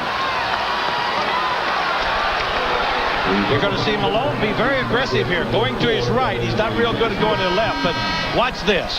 He's up, he concentrates, finger roll, ball doesn't go straight in, but he had a beautiful touch. 12 points in the third quarter for Jeff Malone. That's the missing ingredient that they didn't have last year when we took them out of the playoffs 3-2. Mark Eaton has just committed the foul, and it's his 4th foul.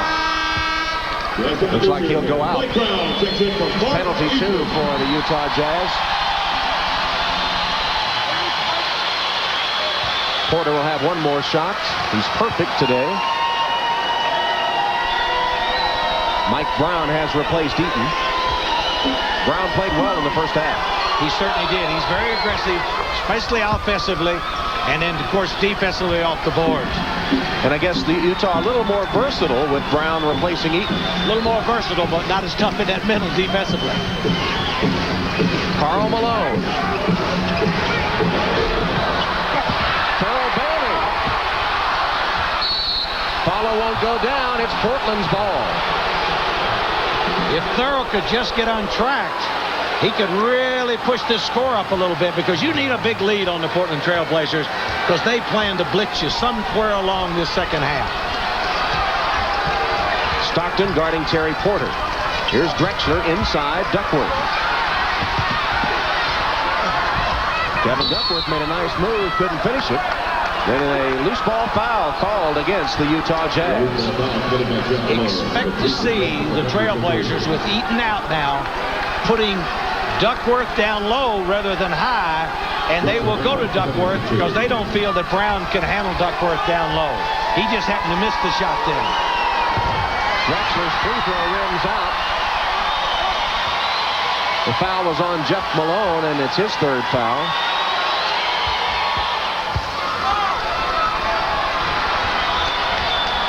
(71-63).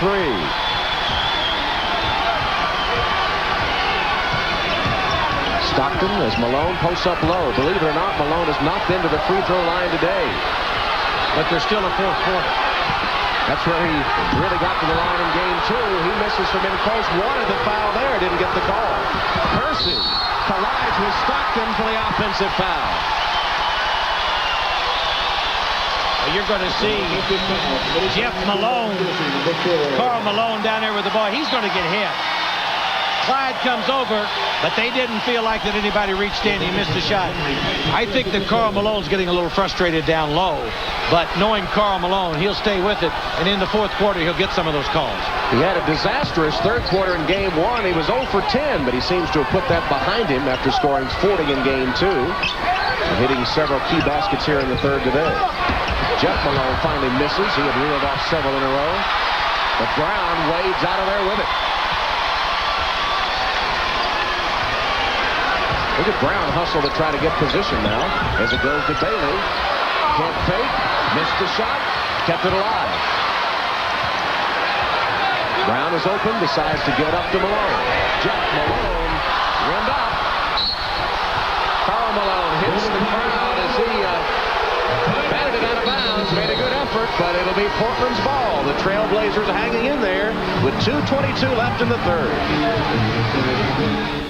Yo, Moss Blackman, here with the Aladdin's lamp. I am the genie on the lamp. I'm granting you just one wish. What should I wish for? Do you know? $1 million? Nah, tax problem. A new car? Can't drive. I got it. A wop bam bam boom! Look, Mom, I can fly. I like that, Gene. I am the greatest! You're going to really see some hustle here by the Jazz. You're going to see the big guy in there, Mike Brown, come up with this rebound. And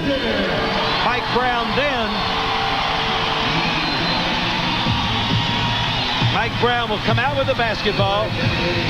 He'll give it to Thurl Bailey for an easy layup.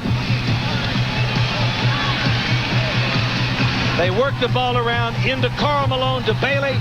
Misses the layup, but I want you to watch the Jazz hustle all these loose balls. They're going to miss again, but they're still going to out-hustle the Portland Trail Blazers at this point in the game. Danny Ainge and Cliff Robinson on the floor for the Trailblazers, who are hitting only 24% of the period. Duckworth.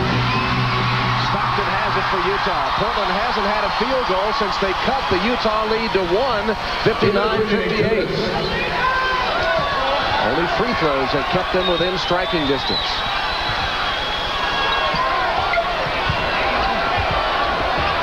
Stockton matched up with Ainge. Flips it inside to Karl Malone. Got his own rebound.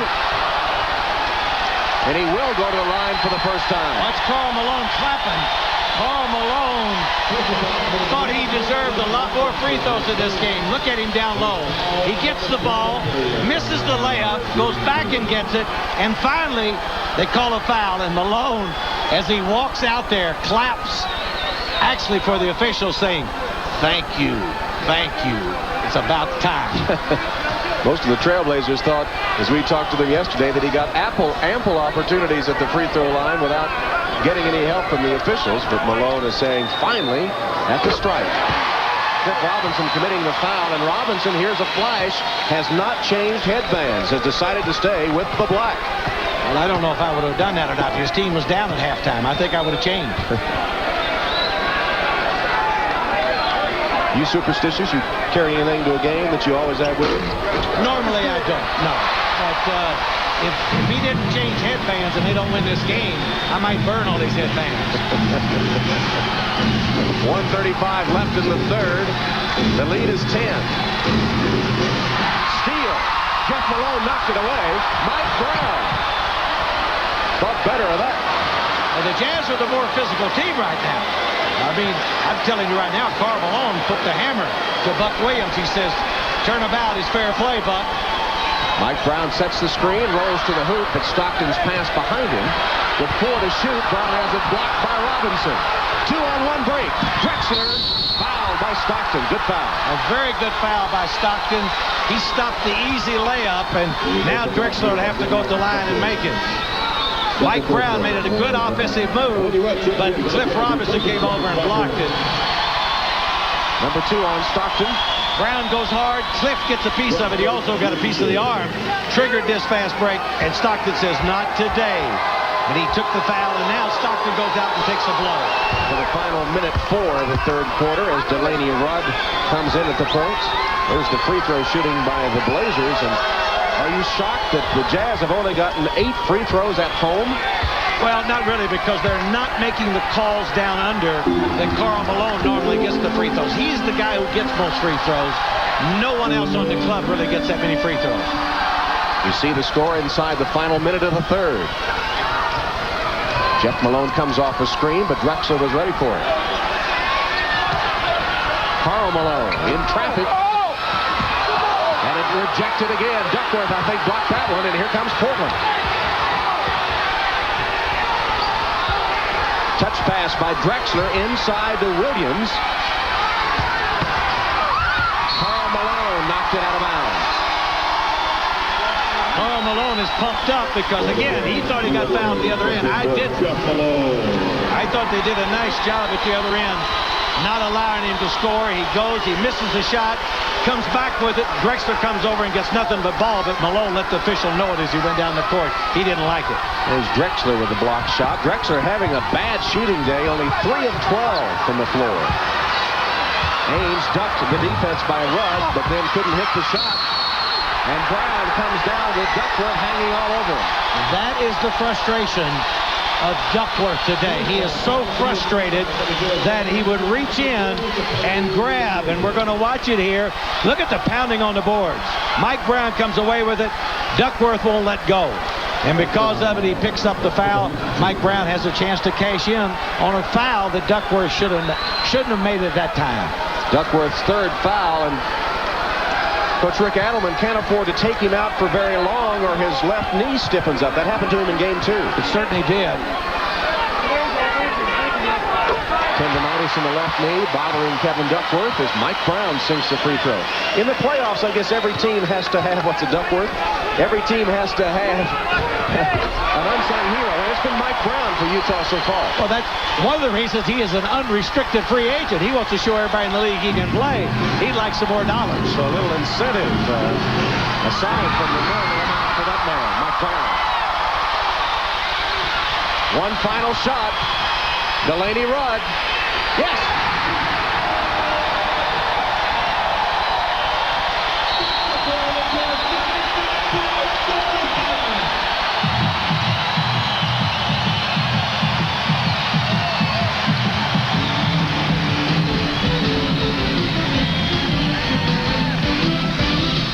Utah on a roll. We'll be back after these messages and a word from your local station. What makes my mother so special is she's a very kind, loving, understanding woman. She's given me a lot of love and appreciation for life. My mother really helped me to where I got to where I am today. And, I just say, Mom, that I love you and thanks for everything you've given me. When times are good, that's everybody's around. It's when you have tough times when the real people come out, and that's been my mother. She's always been there for me. Mom, you're fantastic. Just a moment ago, we saw Portland attempt to run the same play that got them the victory in game 2. It's called 2 out, but Utah was ready for it this time. They certainly were, and Mike Brown, the defensive player, really makes the play on this. You can see Danny Ainge take the ball, pass it to the wing to Drexler, and Drexler is going to try to lob the ball over the top to Ainge. But you see Mike Brown come back there and really make the play. The other night, Mike Brown just deflected it. Terry Porter caught it to lay it in to win game 2. Tonight, Mike Brown picked it off. Fourth quarter underway. You see by quarters the way the scoring has gone. Duckworth has hit only 4 of 13 from the floor. Jerome Kersey's just 3 of 12. Clyde Drexler 3 of 12. Very poor shooting by the key offensive players of Portland. Only Terry Porter has carried the load. Malone off balance. Not a very under control shot, and no foul call either. Robinson behind the back almost lost it. Ainge. A very nice drive by Danny Ainge. Kept his body under control, went off the glass beautifully. Very nice. First minute of the fourth quarter in the books. The lead 10 for the Utah Jazz, trailing Portland 2-0 in games. Brown, they left him wide open. Oh, and I see why. And normally he's a good shooter from there. Tom, I don't really understand why he missed the whole basket. I guess he just didn't feel comfortable with the shot. I think one of the real keys here is the fact that Kevin Duckworth has gone down low post 3 straight times against Mike Brown, and he's come away empty all 3 times. They'd like to go low post to him.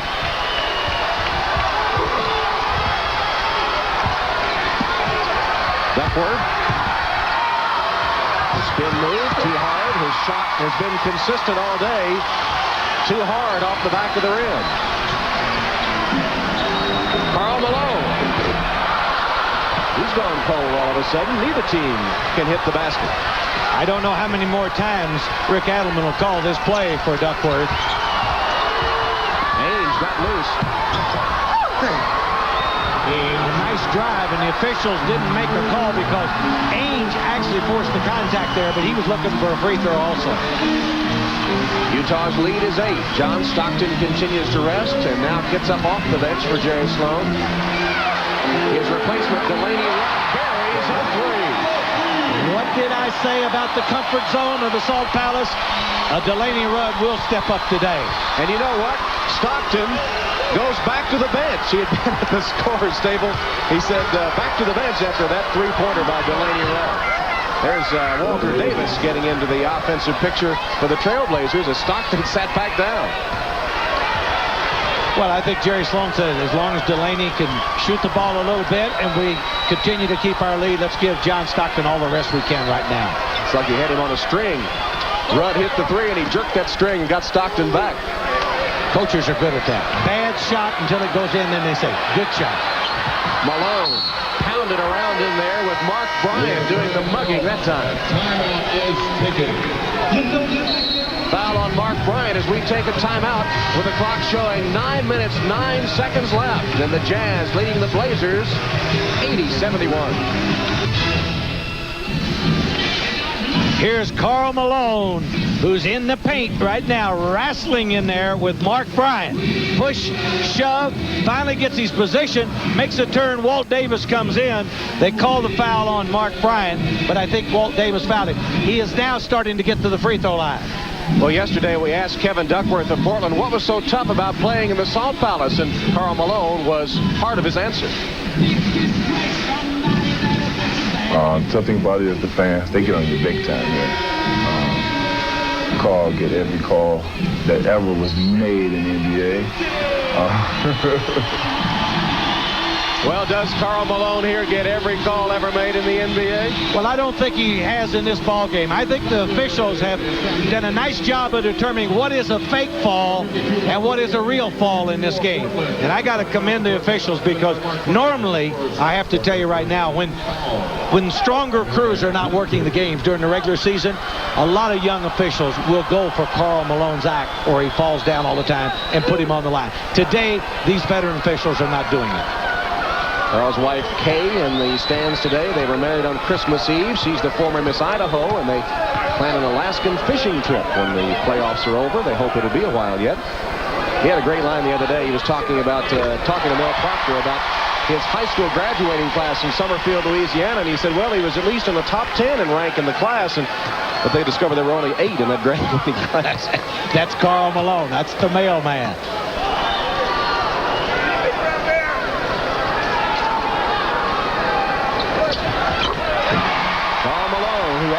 Second only to Michael Jordan in NBA scoring at 29 a game in the regular season and is averaging 30 in the playoffs, has given Utah an 82-71 lead.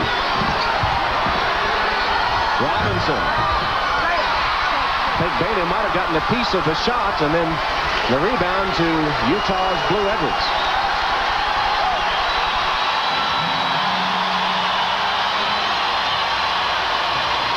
Edwards. Whistle before the shot and an offensive foul, I believe, on Karl Malone. You're going to watch him here. He's going to really maneuver and keep the guy out. Now watch him work. It's either 3 seconds or an offensive foul. See his hands holding Buck Williams? And that's why Joe Crawford made the call. Offensive foul. Karl Malone clapped the official. That was his first foul of the game. First Utah turnover, Coach, in the second half. They've really protected the ball, and that was part of their downfall in the 2 games in Portland. It really was. And, you know, if Malone does not make a lot of fouls in the game, Karl Malone, it's certainly going to help the Jazz because he can be more aggressive both offensively as well as defensively. Thurl Bailey just committed his 3rd foul. Stockton slaps it away from Abe. 3-on-2 break, Jazz. Brown, wild shot for the foul on Portland.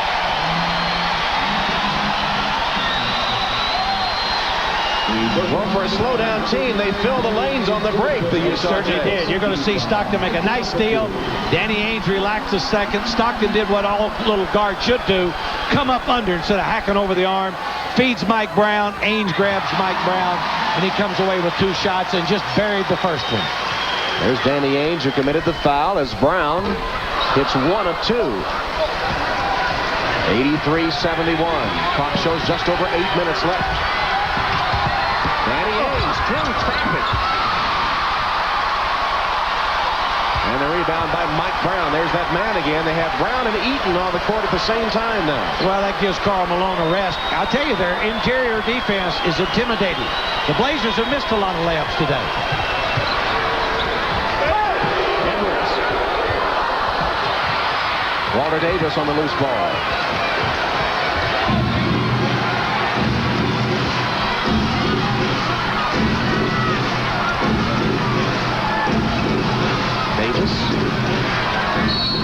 Made a strong move to the basket. That will not count, though. The foul out on the floor before he went into his shooting motion. It surprised me a little bit. Walter Davis really concentrated before he released the ball. That was the veteran player concentrating because he thought he could hit the bucket. Terry Porter is back for the Trailblazers. And, Coach, you mentioned missed layups. Dennis Mnuchin, our statistician, points out they've missed 11 layups today. That good interior defense, or intimidating interior defense that you mentioned.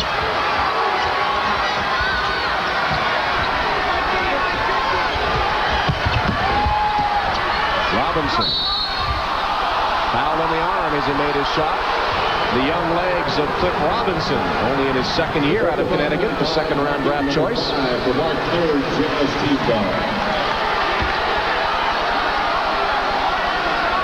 And Blue Edwards has committed his 5th personal foul. Well, you know, the mailman is going to come back in here after this free throw. Probably for Mark Eaton. I don't think he'll be for Blue Edwards. He might be. And the mailman is back in for Mark Eaton. All right, it was on Mark Eaton, they tell us. Eaton now will go to the bench, and Malone will come back. So, being the visiting coach that I am, I did see Eaton make the foul. The official, they didn't signal properly to start with. Robinson off the back iron and rebounded by Karl Malone right off the bench for rebound number 18.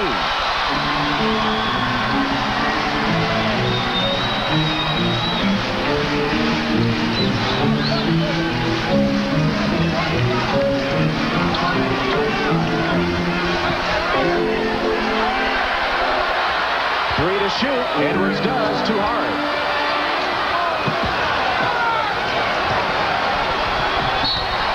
Blue Edwards hurdles the front row seats as he deflects the pass.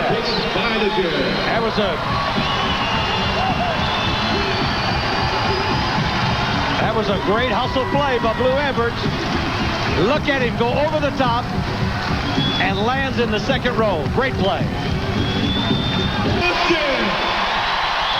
Clyde Drexler re-enters the game for the Trailblazers, who try to mount a last challenge against the Utah Jazz. 6:53 left, and the Jazz up 83-71. Drexler has not had a good shooting day, and he's had some company. He certainly has. Jerome Kersey also enters the game at this point. But the Jazz haven't turned over the ball to the Trailblazers so they can run off and get those easy buckets. There's a turnover by Portland, and the Utah break. Jack Malone. Blue Edwards. Taken by Karl Malone. The mailman. 22 for the mailman. Kersey with a nice move. He's hammered. You're going to see some really good rebounding. Malone probably should have shot the ball, dished it off to Blue Edwards. He was surprised to get the ball, went up and under, got hit a little bit, but Robinson missed it. But watch Karl Malone. I think that's a combination. Let's give Cliff Robinson and Karl Malone a little credit for that tip in. I agree. Robinson had at least a finger on it to help guide it through. But credit it to Malone, and he has 22. When it's your day, a lot of good things happen to you. When it's not your day, bad things happen. John Stockton committed the foul. Jerome Kersey misses the free throw.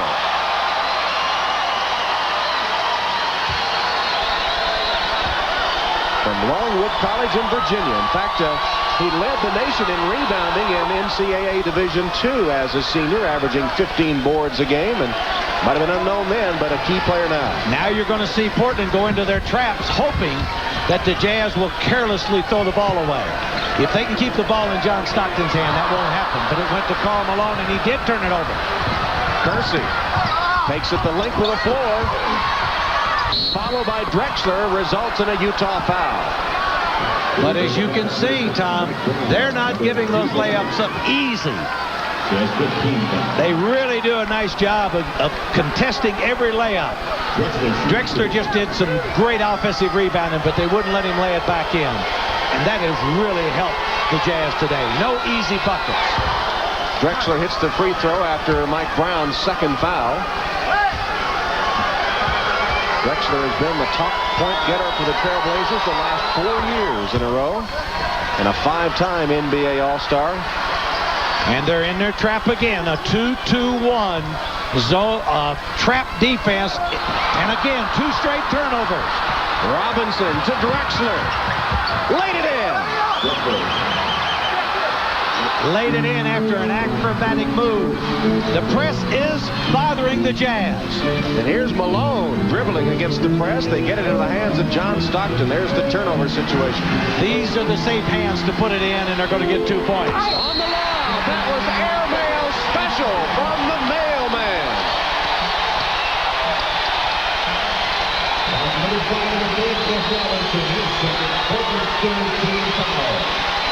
When they play this pressing lineup, you're going to see a lob pass by Stockton, which is a beauty. Malone hauls Robinson off, and he dunks and then gets fouled.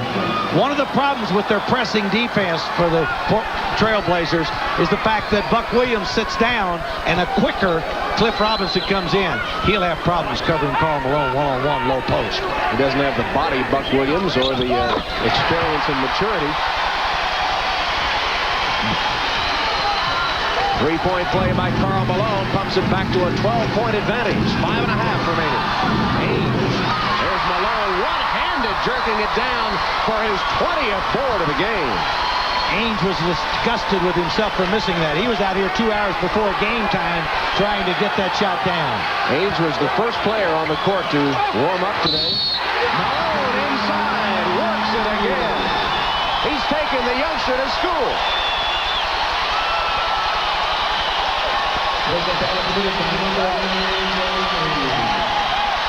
As you can see right here, Karl Malone comes away with it, and he intimidates, comes down the court, and this is a mismatch. When Cliff Robinson tries to cover Karl Malone in the low post area, it is a total mismatch.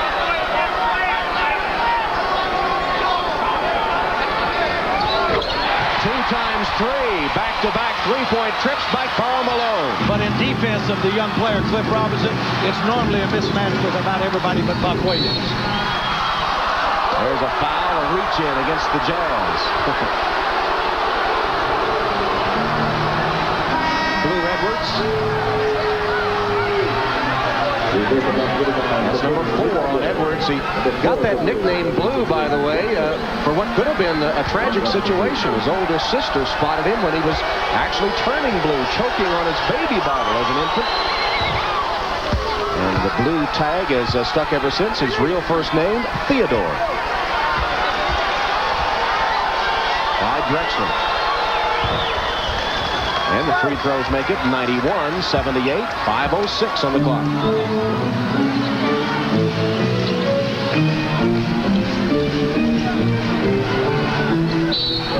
Malone just shrugged off, threw Cliff Robinson to the floor, and is called for the offensive foul. And you can take a good look. The youngster and Malone are having a little talk.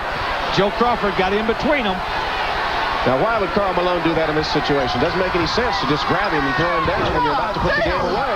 Kersey makes him pay with a bucket. Karl Malone only knows one way to play. He is an intimidating player, and he wants everybody to know he's an intimidating player. He doesn't care. He doesn't worry about what the score is right now. Jeff Malone looking for Karl. Outside shot. Well, he's doing it every which way at the moment. 30 points right on his playoff average, the mailman. And he even looked over to me and said, hey, Cotton, it wasn't a mistake last week. I'll do it this week, too. Drexler, determined work. Can't finish it off, and Brown and Drexler come down together, and Drexler takes the worst of it. Drexler goes down under Mike Brown's hit and draws the foul as well. Well, Drexler thinks he's getting fouled here, and he didn't get the call, so he is really mad, and Mike Brown just throws him to the floor. Clyde Drexler didn't like it at all. Well, Karl Malone is doing it with offense, rebounding, and a few words for Coach Cotton Fitzsimmons as he heads back up the court. Sunday, Michael Jordan and the Bulls take on Sir Charles and the Sixers. Then the Lakers battle the Warriors. An NBA playoff doubleheader Sunday. Some great emotion today in the Salt Palace. The home team appears to be on the verge of getting its first win in the series. The Utah Jazz, all sorts here this afternoon. And coming up tomorrow, another great doubleheader. Chicago and the Sixers. Can Philadelphia do it again? There will be another day for Charles Barkley. If you give him another day, he's dangerous, and he'll come back tomorrow strong again. And right after the first game, the Lakers and the Golden State Warriors. What about this series? Well, I wouldn't count Don Nelson's team out because they are still a good, solid team. They had a chance to win last night, but the Lakers with James Worthy was just too much. Mike Brown, not many points, but look at the rebounds, double figures, and he's been a real factor on defense for the Utah Jazz. Well, the factor is that he's in there, and he has a big, broad body, and he makes it tough for the Trailblazers to get any easy buckets. Ainge for three. Stockton mistimed his jump, and Drexler controls for the Blazers. Skipped it across court to Danny Ainge, and he hits the three. Well, you could tell that was the confidence of a veteran. They're still in their press here now, and another steal. Press has given Utah fits. Drexler to Porter, double clutch, couldn't hit. Rebound, Robinson, no, but he's fouled. I'm a little bit surprised that the 2-2-1 trap is bothering the Jazz, especially with the John Stockton on the court, but he threw that away himself. There it is. He throws it right into the wing. And you can see Drexler gets it. They're going to go fast to the basket. And Porter missed the shot, but Cliff Robinson was there for the rebound.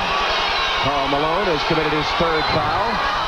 Cliff Robinson rolls it in. Let's go to Joe Myers. In the huddle on that last timeout, Tom, that was actually a defensive huddle, a defensive timeout for Rick Adelman and his team.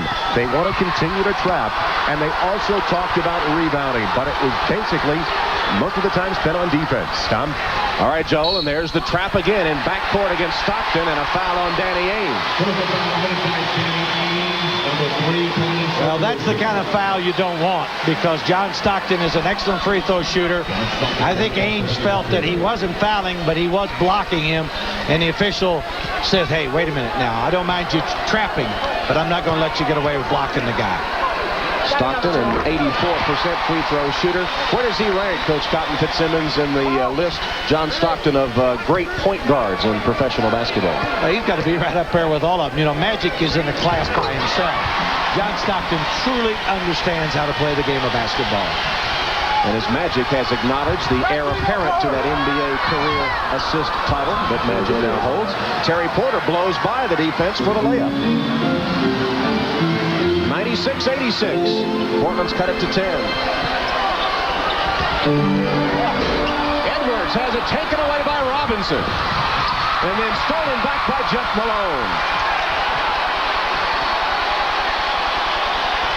Even though Blue Edwards missed the last shot, I was glad that they took the ball aggressively to the hole. There's still 3 minutes to play in this game, and you got to stay with your offense and take it to the basket. Jazz with the ball up by 10. Jeff Malone had a big third quarter. Hasn't shot many times since the third and missed on that one. Terry Porter, good headed ball fake to get the foul. There's one guy that's glad that there is a foul so he can rest. Danny Ainge has been out there a long time, and Danny Ainge is tired right now. Mike Brown with his third foul. Porter comes in, gives a nice head fake, gets Brown up in the air, jumps into him, goes to the free throw line. He was hoping to get 3. He's only going to get the 2. Terry Porter, an avid golfer, and Cotton, he wants to be a TV sports broadcaster when his playing days are over, so watch out. This broadcasting is not an easy business, not as cushy as those NBA coaching jobs. No, you're absolutely right. As far as I'm concerned, I hope he gets a job next year. Maybe you can help him along. I'm going to try. Porter with the 2 free throws. It's 96-88 for Adelman's team, still on a roll after going to the trap. They cut the Utah lead And there's a timeout taken by Jeff Malone when he was trapped in front court. Jazz struggling to hold this lead.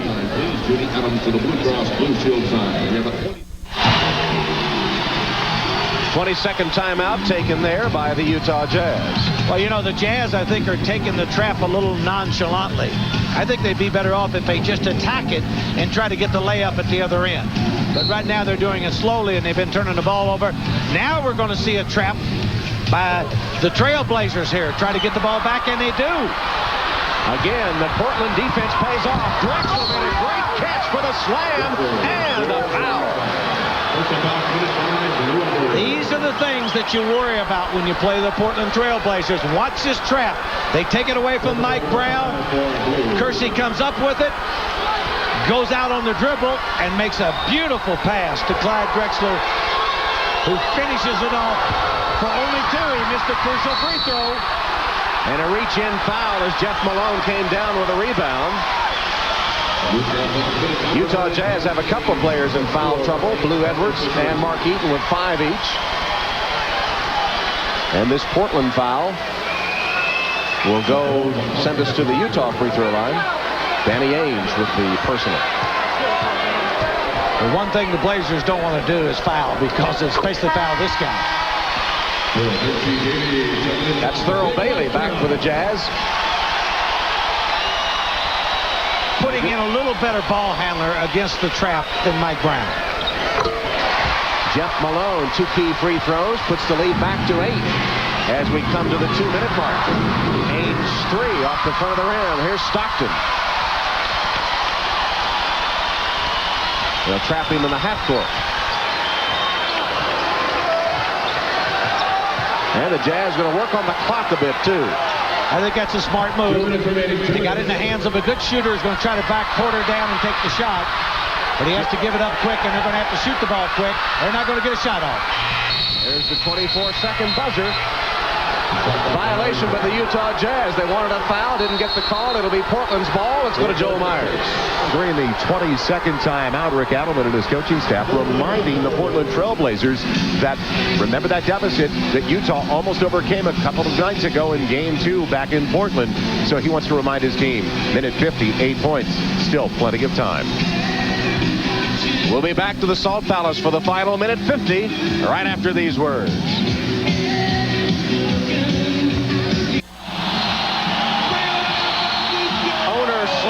Cheerleader Larry Miller and the fans of the Salt Palace trying to carry the Jazz over this last minute 50.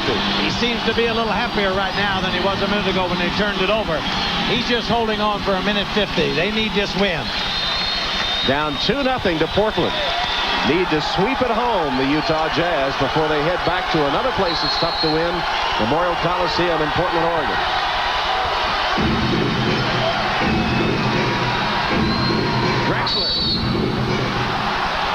Penetration by Drexler results in the Utah foul.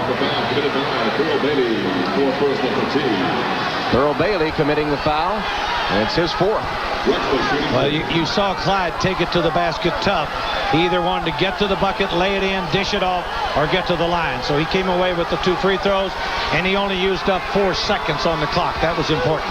Thurl Bailey fouling Clyde Drexler brings back memories of that championship game when Drexler played for Houston and Bailey played for North Carolina State, as the Wolfpack upset the Phi Slamma Jamma of Drexler in Houston. And I asked Clyde yesterday if he and Thurl ever talked about it. He said, "Why would you bring that up?" He said, "Thurl probably wants to talk about it, but not me."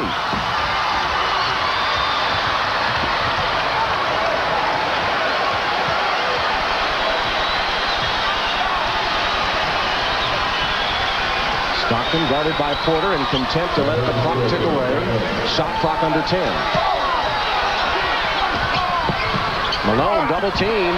Bailey is fouled. Malone gave it up, Coach, when he saw the double team.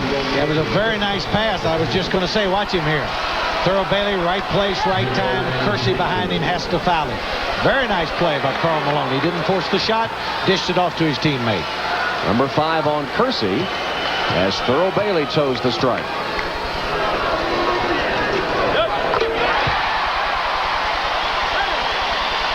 This is a typical Jerry Sloan game. Bump and grind, and stroke them. That's what the Jazz have done all day long. Well, Thurl Bailey plays the tuba, the trombone, the baritone, and sings, and he played a number on the Portland Trail Blazers with those 2 free throws. A minute 25 left. It's a 9-point lead. In civilized society, any groovy lapse can result in a mortifying loss of station. But with right guard support stick, one gets maximum protection. Well, off to the Foxes. Right guard sports stick. Anything less would be uncivilized. This week on NBA Inside Stuff. I had always been insecure about myself. And that's maybe why I practiced and played so hard and so long. He's my hero. He's my friend. He's my main man. Magic is the guy running up and down the court. Irvin is right here, me and you. I'm going to own a team one day, and then you can come interview me after I won, hopefully, 5 championships that way. An exclusive backyard conversation with Magic on NBA Inside Stuff next Saturday on NBC. Coming up tonight on NBC, the season finale of Amen with special guest James Brown, followed by an all-new episode of Down Home. Then Brenda Vaccaro guest stars on The Golden Girls, and Harry meets his first childhood sweetheart Shirley Jones on an Empty Nest show, followed by the premiere of Sisters coming up tonight here on NBC. And Portland has only 1 timeout and a 20 left to stop this clock. Danny Ainge ready for the 3. Got it. That was the same play that Philadelphia ran last night to get Hersey Hawkins the 3 that ended up winning the game. The lead cut to 6. You see the time left. Stockton is fouled as he tries to get it in the front court. Danny Ainge on the personal foul. As you can see here, Stockton coming down. Ainge keeps pushing, and the official makes the call. I think they're going to try to win the game with free throws with John Stockton handling the ball most of the way. Is that what you would do? I would put it in his hands and say, John, bring me home. I've had a tough day. Danny Ainge complaining about that last call, and all these fans who used to cheering when he played for BYU let him know they didn't appreciate it now that he's wearing the black uniform of a Trailblazer. Corner for a 3. Kept alive, and Portland controls with 1 minute left. Robinson, that's a 3 that won't go. Drexler feeds it to Porter. Ainge is fouled. Not a very good foul. Karl Malone got him as Ainge forced it up and will step to the line. 4 fouls on Karl Malone. Yeah, I don't think Danny Ainge wanted, he didn't feel like he could get the shot off. He thought he could sucker Malone. Closing out there on him on defense, he reached, and he got Malone up in the air. Very smart play by a very smart veteran player. 50.6 seconds remaining. 102 to 94, and Danny Ainge at the line. They have struggled at the free throw line down the stretch today, which has hurt them as far as their comeback is concerned. And now they will try to keep the ball out of John Stockton's hand after Ainge hits this free throw. They are 27 of 34 at the free throw line, Portland. Ainge with a steal.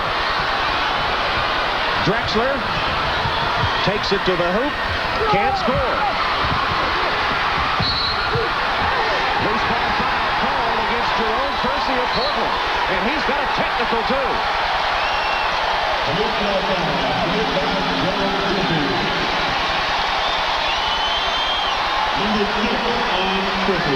It's been a very frustrating afternoon for the Portland Trail Blazers.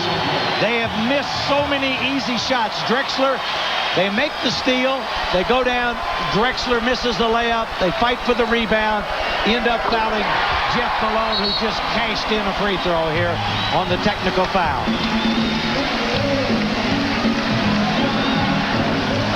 A shot that would normally go down for Clyde Drexler. The Trailblazers have another couple of chances at it before Kersey is called for his 6th foul and then is hit with a tee as well. And that really frustrates them. They're waiting for the substitute. Portland took a long time to substitute. They weren't happy about the call. Walter Davis now will enter the game. Another good three-point shooter. 35.6 seconds left in the game. 103-95 as Malone returns to the free throw line, where he is 8 for 8 on the afternoon. Well, that should do it, really, because the layup that they missed, the offensive rebound they missed, and then the foul, one of the best free throw shooters in the NBA. And Utah has played Jerry Sloan-style basketball, tough rock'em basketball today. Anytime you can hold the Portland Trailblazers down under 100 points, you're doing some kind of defensive job. Porter laid it in, 105-97. Edwards. Stockton gets it to Lawrence from Baylor.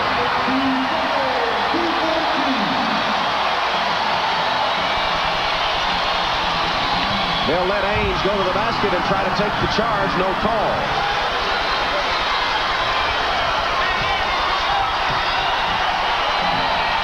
Ten seconds left.